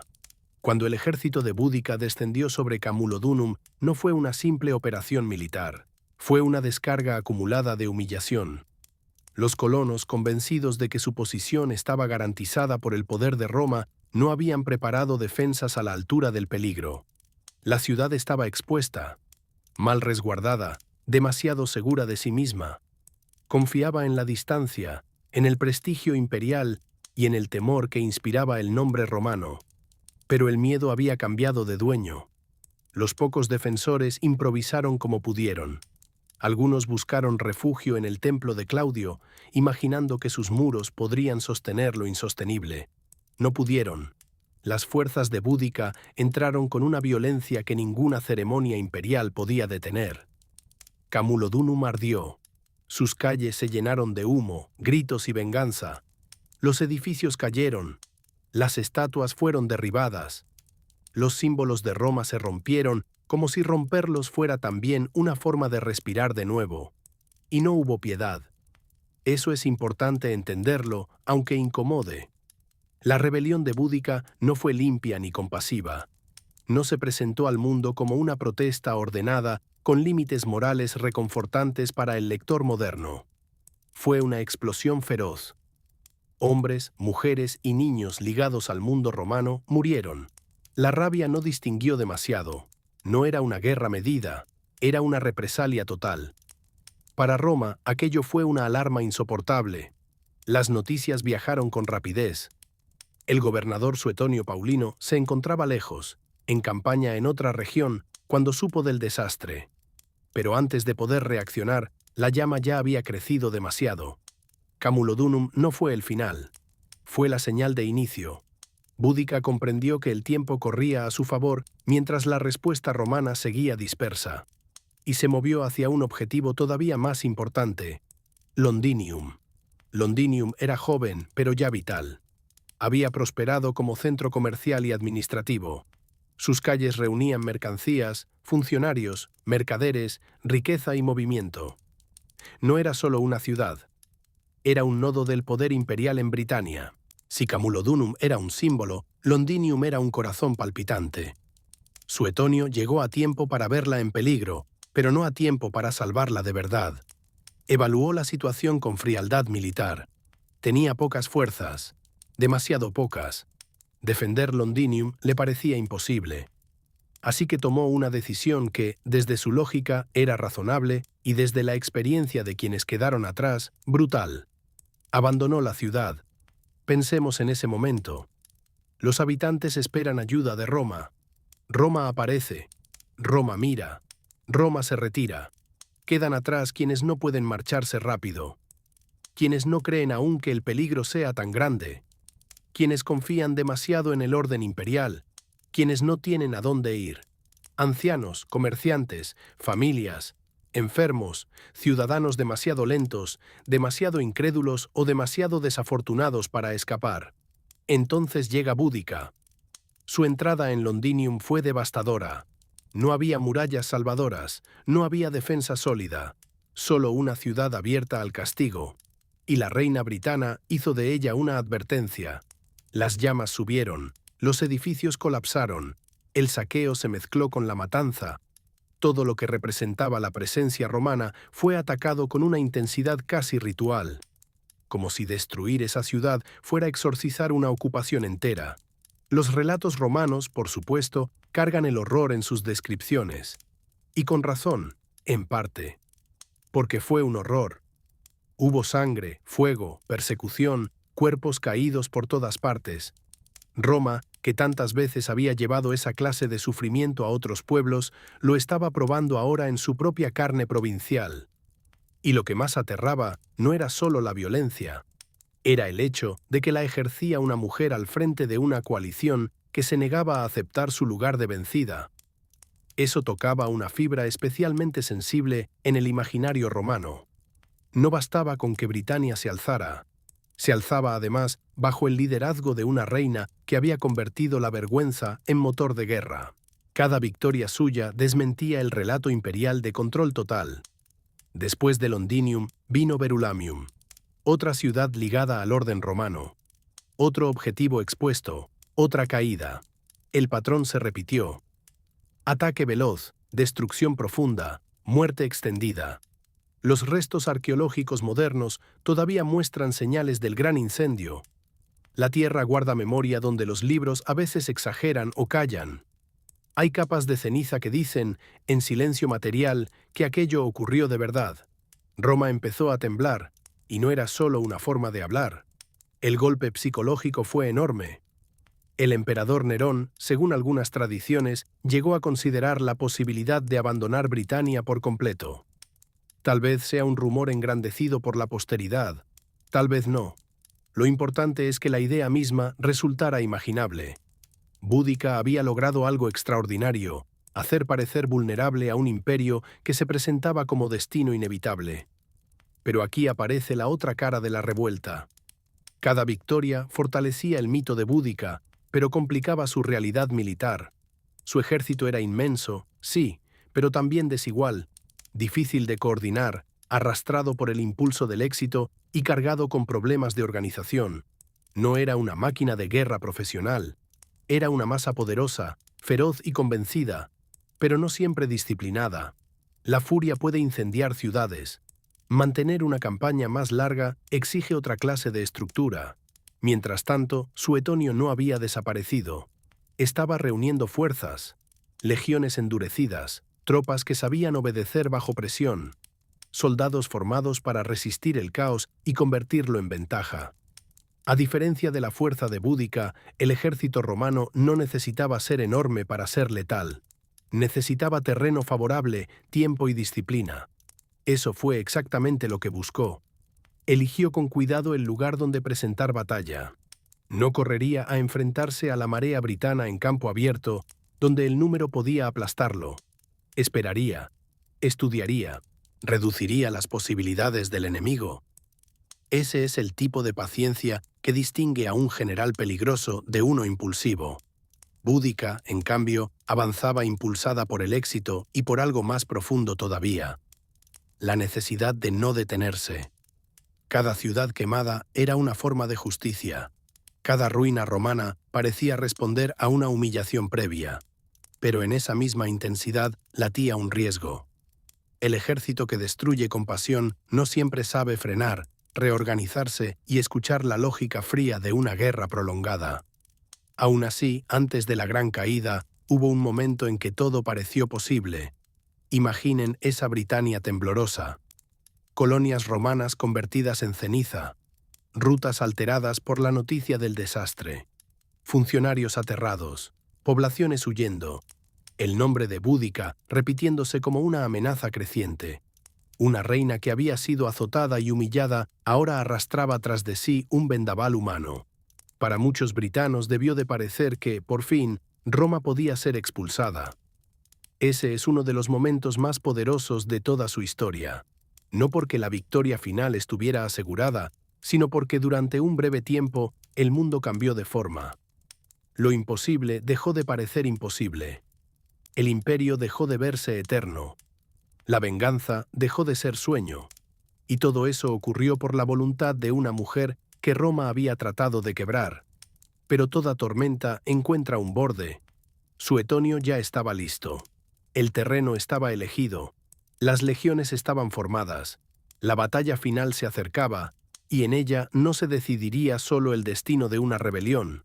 Se decidiría también qué relato iba a sobrevivir, el de una Britania unida por la furia, o el de un imperio que, incluso herido, seguía sabiendo cómo aplastar a sus enemigos.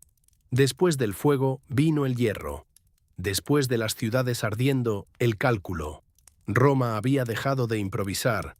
Ya no perseguía una revuelta dispersa. Ahora se preparaba para destruir un símbolo. Suetonio Paulino sabía que no podía igualar a Boudica en número. Lo que sí podía hacer era obligarla a pelear en las condiciones que mejor convenían a las legiones. Eligió un paso estrecho, una zona cerrada por bosque y elevación. un lugar donde la inmensidad del ejército britano no pudiera desplegarse con libertad. En campo abierto, la masa de carros, guerreros y entusiasmo podía convertirse en una marea. En un espacio contenido, en cambio, esa misma abundancia corría el riesgo de estorbarse a sí misma. Era una trampa construida con geografía. Y Boudica llegó. Sus fuerzas eran enormes. Las cifras exactas varían, como siempre ocurre cuando la historia pasa por plumas interesadas. Pero nadie duda de que su ejército superaba ampliamente al romano en cantidad. No eran solo guerreros endurecidos. Había una multitud arrastrada por la esperanza, por la furia y por el deseo de ver el fin del dominio romano. Muchos llevaron consigo incluso a sus familias y carros, como si acudieran no solo a una batalla, sino a la coronación de una gran victoria. Ese detalle sería fatal. Antes del choque, Boudica habló. La imaginamos de pie en su carro, alta, fiera, con sus hijas cerca y con toda una multitud pendiente de su voz. Tal vez los romanos exageraron su aspecto para volverla más impresionante en sus relatos. Tal vez no, pero incluso filtrada por ojos enemigos, su figura conservó una energía intimidante. No era presentada como una mujer débil o quebrada. Era mostrada como una presencia de fuego. Sus palabras, transmitidas por autores romanos, seguramente fueron adornadas. Pero el sentido parece claro. No luchaba por lujo, no luchaba por ambición vacía. Luchaba por venganza, dignidad y libertad. Recordó los azotes, recordó a sus hijas violadas, recordó las tierras robadas, la insolencia romana, el desprecio. Se ofreció a vencer o morir. Y esa clase de declaración, cuando sale de alguien a quien ya le arrebataron casi todo, tiene un peso terrible. La multitud respondió con rugidos. En ese instante, quizá muchos creyeron de verdad que Roma estaba terminada. Pero las legiones esperaban inmóviles. Ese es uno de los contrastes más brutales del mundo antiguo. Por un lado, la fuerza del impulso, del número, de la emoción colectiva. Por otro, la disciplina fría, entrenada, repetida hasta el cansancio. Los romanos no eran más valientes por naturaleza, ni más feroces. Eran más constantes en el orden del combate. Sabían sostener formación bajo presión. Sabían convertir la obediencia en arma. Cuando comenzó la batalla, los britanos avanzaron con ímpetu. Gritos, carrera, deseo de aplastar. Pero el terreno los comprimía. La masa se apretaba. La primera línea empujaba a la segunda. El espacio faltaba, lo que parecía poder inmenso empezaba a perder forma. Entonces Roma atacó según su método. Primero, una descarga coordinada de proyectiles. Luego el avance compacto, escudo con escudo, línea cerrada, filo preciso. Las legiones no buscaban el gesto heroico individual, buscaban romper el conjunto enemigo. Y una vez que el frente britano se desordenó, la ventaja numérica empezó a volverse un problema en vez de una solución. Los carros y las familias colocados detrás del ejército cerraban la retirada. El espacio para maniobrar desaparecía. El pánico comenzaba. Todo aquello que había acompañado la esperanza de victoria se convirtió en cerco. La multitud ya no podía retroceder con facilidad. Los suyos mismos bloqueaban la huida. El campo se volvió embudo, y dentro de ese embudo, las legiones hicieron lo que mejor sabían hacer: avanzar sin perder la forma. La matanza fue espantosa. Las fuentes romanas hablan de decenas de miles de muertos del lado britano. Como siempre, las cifras pueden inflarse. Lo que no parece discutible es la desproporción del desastre. Fue una derrota total, no una retirada elegante, no una dispersión ordenada, una destrucción. La rebelión se quebró allí, en ese espacio estrecho donde la furia chocó contra la máquina militar del imperio, y entonces Boudica desaparece. No hay escena final segura, no hay documento que nos entregue su último gesto con certeza absoluta. Algunos dicen que tomó veneno para no caer prisionera, otros sugieren que murió de enfermedad poco después.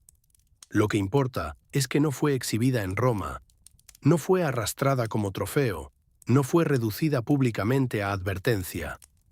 El imperio, que tanto amaba convertir a sus enemigos derrotados en espectáculo, no pudo hacerlo con ella. Eso ya dice algo. Su cuerpo se perdió, su leyenda no. Tras la victoria, Roma actuó con dureza.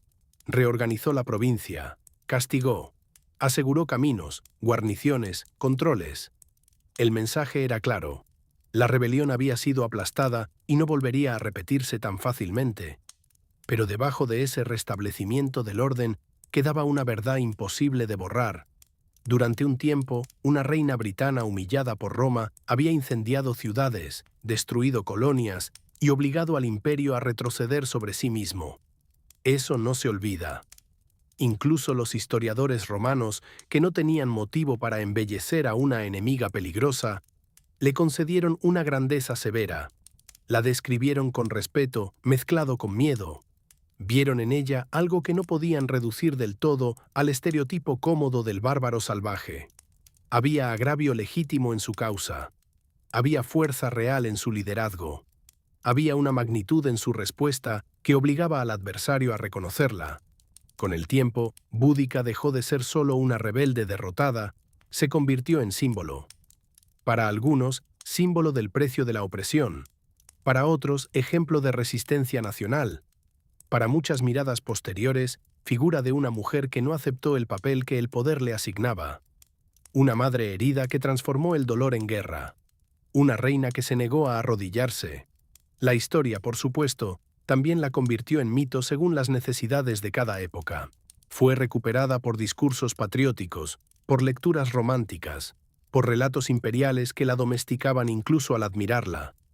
Pero debajo de todas esas capas hay un núcleo más duro. Boudica encarna el momento en que una violencia imperial creyó haber humillado para siempre a una mujer y descubrió, demasiado tarde, que había desatado una tormenta. Eso la une de manera extraña con muchas otras figuras que hemos atravesado esta noche. Con las mujeres griegas silenciadas, con Safo cantando lo que no convenía oír, con los enfermos antiguos buscando sentido en medio del dolor, con los pueblos sometidos tratando de conservar dignidad dentro de estructuras que los despreciaban. En todos esos casos hay una tensión común. La historia oficial construye orden, jerarquía, grandeza. Pero por debajo laten vidas dañadas, voces interrumpidas, cuerpos forzados a cargar el costo de esa grandeza. Mirar de cerca el pasado es descubrir siempre esa grieta. Y sin embargo, también es descubrir resistencia. Los griegos comunes resistiendo calor, hambre, guerra y desigualdad. Los sanadores antiguos resistiendo la ignorancia con observación, rito y paciencia. Safo resistiendo la censura mediante fragmentos que aún respiran. Boudica resistiendo al imperio con fuego y lanza. Tal vez por eso volvemos a estas historias. No solo para admirar ruinas o recordar nombres célebres, sino para escuchar cómo seres humanos muy lejanos enfrentaron un mundo duro y aún así dejaron algo detrás. Un canto, una idea, un gesto, una rebelión, un modo de seguir siendo visibles. Hemos cruzado mucho terreno esta noche. Empezamos en una casa griega sofocada por el calor, con pan de cebada duro entre los dientes y aceite sobre la piel en lugar de una verdadera sensación de limpieza. Caminamos por calles llenas de polvo, rumores y restos. Entramos en la asamblea que hablaba de libertad mientras dejaba fuera a casi todos. Miramos de frente la esclavitud, la guerra, la enfermedad, la muerte cercana. Salimos luego hacia otros mundos antiguos para ver cómo distintas civilizaciones intentaron curar el cuerpo y el alma. Nos detuvimos a escuchar a Safo, esa voz hecha de deseo y pérdida. Y finalmente seguimos el rastro ardiente de Boudica, la reina que hizo retroceder el miedo romano hasta el corazón del imperio. Ahora conviene detenernos y preguntarnos qué queda de todo esto. Porque el pasado antiguo suele venderse como una vitrina de mármol. Templos, estatuas, filósofos, epopeyas, batallas famosas, reinas memorables. Y todo eso existe, sí. Pero cuando uno permanece un poco más, cuando no se contenta con la fachada, aparece otra verdad. La civilización no estaba hecha solo de ideas brillantes y monumentos. Estaba hecha de cansancio, de cuerpos vulnerables, de personas comunes soportando condiciones que hoy nos resultarían casi insoportables, de seres humanos que seguían adelante sin agua corriente, sin antibióticos, sin derechos compartidos, sin comodidad, sin la promesa de una vida larga. Ese contraste importa. La antigua Grecia nos dio ideas inmensas. Nos legó preguntas que aún no terminamos de responder. ¿Qué es la justicia? ¿Qué es una vida buena? ¿Qué significa participar en el destino de la ciudad? ¿Qué es el alma? ¿Qué puede la razón? Pero todas esas preguntas surgieron en un mundo donde la mayoría estaba agotada, donde la desigualdad era estructural y donde el dolor tenía una presencia diaria. La filosofía no flotaba por encima de la miseria. Nacía en un suelo muy concreto, duro, polvoriento. Eso no reduce su valor, lo vuelve más real.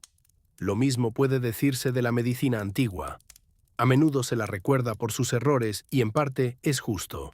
Había teorías equivocadas, prácticas crueles y límites enormes, pero también había observación, cuidado, búsqueda de sentido y una intuición profunda. El ser humano enferma entero. No solo se hiere un órgano, se altera una vida, se rompe una armonía. Los antiguos no siempre supieron cómo curar, pero casi siempre supieron que el sufrimiento desborda el lugar exacto donde duele. Esa intuición sigue siendo nuestra. Y luego está la voz como resistencia, la voz como memoria, la voz como forma de seguir existiendo cuando el mundo no parece dispuesto a conceder espacio. Safo es una prueba bellísima de eso. Casi no la tenemos y sin embargo la sentimos. Su obra fue cortada, dispersada, mal interpretada, empujada hacia los márgenes, pero bastaron fragmentos para que siguiera viva. Eso nos dice algo poderoso sobre el lenguaje. No siempre necesita llegar completo para tocar. A veces una verdad dicha con suficiente precisión sobrevive incluso a la destrucción material. Lo mismo, en otro registro, ocurre con Boudica. Su derrota militar fue total, pero su figura no desapareció. ¿Por qué? Porque la historia no se conserva solo en victorias finales. A veces se conserva en el acto de atreverse, en el instante en que alguien humillado se niega a seguir aceptando la lógica del poder, en el momento en que el dolor ya no se esconde y se convierte en fuerza visible. Safo y Boudica parecen opuestas. Una canta, la otra incendia. Una trabaja con la intimidad, la otra con la guerra. Una deja versos quebrados, la otra deja ciudades quemadas. Y sin embargo, ambas comparten algo esencial. Ninguna aceptó el lugar de silencio que el mundo podía haberles impuesto. Cada una, a su manera, se volvió inolvidable. Eso quizás sea una de las grandes lecciones del mundo antiguo cuando lo miramos sin idealizarlo. No fue una edad dorada de equilibrio perfecto. Fue un escenario de dureza inmensa donde pese a todo los seres humanos siguieron creando sentido. Hicieron poemas, hicieron rituales, hicieron medicina con lo que tenían. Hicieron teatro para llorar juntos, hicieron filosofía para discutir lo que parecía insoportable. Hicieron rebelión cuando la humillación cruzó todos los límites. Es decir, hicieron civilización no porque la vida fuera amable, sino porque no lo era. Y aquí es donde la antigua Grecia, y con ella los otros mundos que hemos visitado, deja de ser un decorado exótico y se vuelve espejo. Seguimos creyendo que la técnica lo resolverá todo, pero aún nos enferman la soledad, el miedo y el desorden interior. Seguimos hablando de libertad mientras dejamos fuera a muchos. Seguimos admirando sistemas brillantes construidos sobre trabajo invisible. Seguimos buscando palabras para el deseo, para la pérdida, para la muerte, para la dignidad herida. No estamos tan lejos como creemos. Cambiaron las herramientas, cambió el lenguaje, cambió la velocidad del mundo. Pero el corazón humano todavía reconoce ciertas preguntas antiguas como si acabaran de ser formuladas. Tal vez por eso seguimos regresando a estas historias, no solo por curiosidad histórica, ni solo por amor a las ruinas y los nombres ilustres. Volvemos porque en ellas hay algo nuestro, una familiaridad escondida, una tristeza reconocible, una necesidad de sentido que no envejece. Sabemos, como ellos, lo que es temer por el cuerpo. Sabemos lo que es vivir bajo poderes que no siempre parecen justos. Sabemos lo que es querer hablar y no encontrar espacio. Sabemos lo que es amar y sentir que la emoción desordena todo. Sabemos lo que es perder. Sabemos lo que es resistir.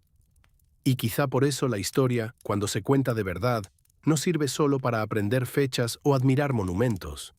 Sirve para afinar la escucha, para recordar que debajo de cada civilización hubo siempre vidas concretas, no conceptos, no estatuas. Vidas, vidas con hambre, con dolor, con anhelo, con rabia, con esperanza. Ese recordatorio importa mucho, porque una historia contada solo desde arriba termina por volverse propaganda. En cambio, una historia que baja al suelo y mira la fatiga, la exclusión, la herida y también la belleza nacida de todo ello, se acerca más a la verdad. Y la verdad del mundo antiguo es esta. Fue espléndido y cruel. Fue brillante y desigual. Fue fecundo en ideas y despiadado con muchos cuerpos. Nos dio fundamentos inmensos y al mismo tiempo obligó a la mayoría a vivir bajo cargas durísimas. Sostener ambas cosas a la vez es la única forma honesta de mirarlo. Volvamos por un momento al comienzo, a esa imagen tan repetida de la antigua Grecia como un lugar de mármol limpio, mentes brillantes y luz dorada. A esa fantasía elegante que a veces nos hace creer que vivir allí habría sido una experiencia elevada, casi serena, como caminar entre esculturas perfectas mientras unos cuantos sabios discuten verdades eternas a la sombra de las columnas. Ahora, después de todo lo que hemos visto, esa imagen ya no puede quedarse intacta, porque detrás del mármol hubo polvo, detrás de los discursos hubo hambre, detrás de la filosofía hubo cuerpos agotados, detrás de la democracia hubo exclusión, detrás de la belleza hubo esclavitud. Detrás del templo hubo miedo. Detrás de la medicina hubo dolor. Detrás de la poesía hubo pérdida. Detrás de la gloria hubo muerte temprana. Y aún así, detrás de todo eso, también hubo algo más. Hubo una insistencia profundamente humana en seguir creando significado. Esa es quizá la impresión más fuerte que deja el mundo antiguo cuando se lo mira sin maquillaje. No era amable. No estaba diseñado para la comodidad. No ofrecía igualdad, no protegía a los débiles con eficacia, no evitaba el sufrimiento.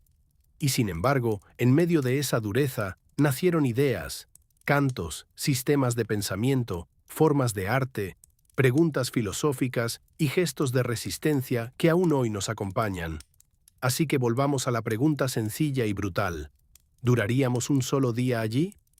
Si somos sinceros, probablemente no. Nos quebraría el calor de una casa sin alivio. Nos desesperaría el agua lejana. Nos agotaría cargar peso antes del amanecer. Nos resultaría insoportable la suciedad pegada a la piel. Nos rompería el desayuno pobre, la ropa incómoda, el camino ardiente bajo los pies. Nos alteraría la falta de intimidad. Nos escandalizaría la desigualdad normalizada. Nos aterraría la facilidad con que una enfermedad menor podía volverse final. Nos haría rabiar la exclusión de casi todos de la vida política real. Nos enfermaría el olor, el miedo, la guerra cercana, la muerte habitual. No, la mayoría de nosotros no duraría mucho en la antigua Grecia real, ni en buena parte del mundo antiguo real. Y eso también vale para quienes idealizan Roma, Egipto o cualquier otra civilización bajo el brillo selectivo de los grandes monumentos. La historia antigua fue extraordinaria. Sí, pero extraordinariamente dura para la mayor parte de las personas que la habitaron. Eso no significa que debamos dejar de admirarla. Significa que debemos admirarla con los ojos abiertos. Admirar a Grecia no es fingir que fue justa. Admirar a Safo no es olvidar que casi la borraron.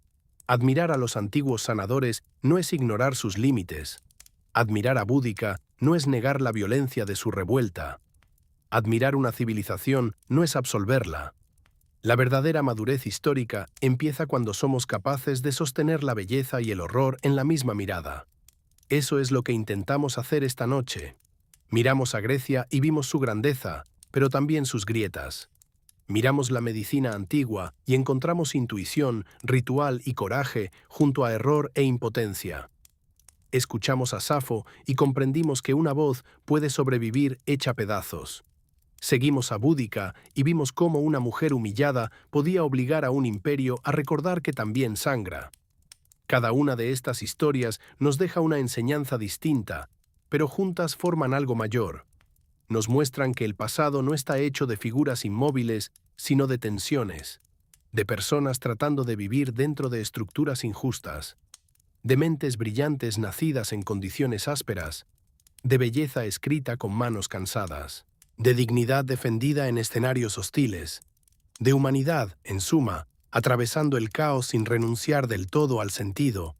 Quizá por eso seguimos volviendo a estas épocas, porque no buscamos solo datos, buscamos reconocimiento, buscamos ver cómo otros, antes que nosotros, enfrentaron la fragilidad, cómo nombraron el deseo, cómo soportaron el miedo, cómo pensaron la justicia sin alcanzarla plenamente, cómo amaron, cómo resistieron, cómo murieron y cómo, aún así, dejaron algo capaz de acompañarnos siglos después. Eso es lo más conmovedor de todo. Un campesino griego anónimo ya no tiene nombre. Una mujer ateniense encerrada en sus tareas ya no tiene biografía. Un esclavo de las minas ya no tiene rostro. Muchos enfermos antiguos desaparecieron sin rastro. Gran parte de la obra de Safo se perdió. El cuerpo de Boudica nunca fue encontrado con certeza. Y sin embargo, algo de todos ellos sigue aquí, en las preguntas que heredamos, en los versos que aún arden, en los restos de ceniza bajo la tierra, en las ideas que todavía debatimos, en la sospecha de que toda grandeza humana se levanta sobre una mezcla de luz y sombra. Tal vez eso sea lo que de verdad susurra el pasado cuando lo escuchamos con paciencia, que ninguna civilización fue pura, que ningún progreso estuvo libre de costo, que ninguna voz valiosa llegó hasta nosotros sin atravesar peligro, y que incluso en los mundos más duros, el ser humano encontró maneras de cantar, curar, pensar, revelarse y dejar huellas. Ese es, al final, el hilo secreto que unía esta noche entera.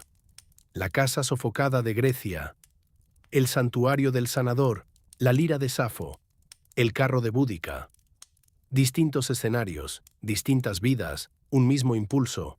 No desaparecer sin decir algo, no sufrir sin buscar sentido, no ser humillado sin imaginar respuesta, no vivir sin intentar convertir la experiencia en memoria. Y tal vez por eso ustedes y yo seguimos aquí, escuchando, porque también nosotros queremos arrancarle algo al tiempo, una comprensión, un consuelo, una pregunta mejor formulada, una imagen que nos acompañe cuando la noche se vuelva más profunda. Yo soy Susurros del Pasado, y esta noche caminamos entre templos, cenizas, versos y heridas. Si me acompañaron hasta aquí, gracias. En otro tiempo habríamos compartido este relato alrededor de una llama, bajo un techo de madera o frente al mar oscuro. Hoy lo hacemos de otra manera, pero la necesidad es la misma. Recordar que la historia no duerme del todo, solo espera a que alguien la escuche.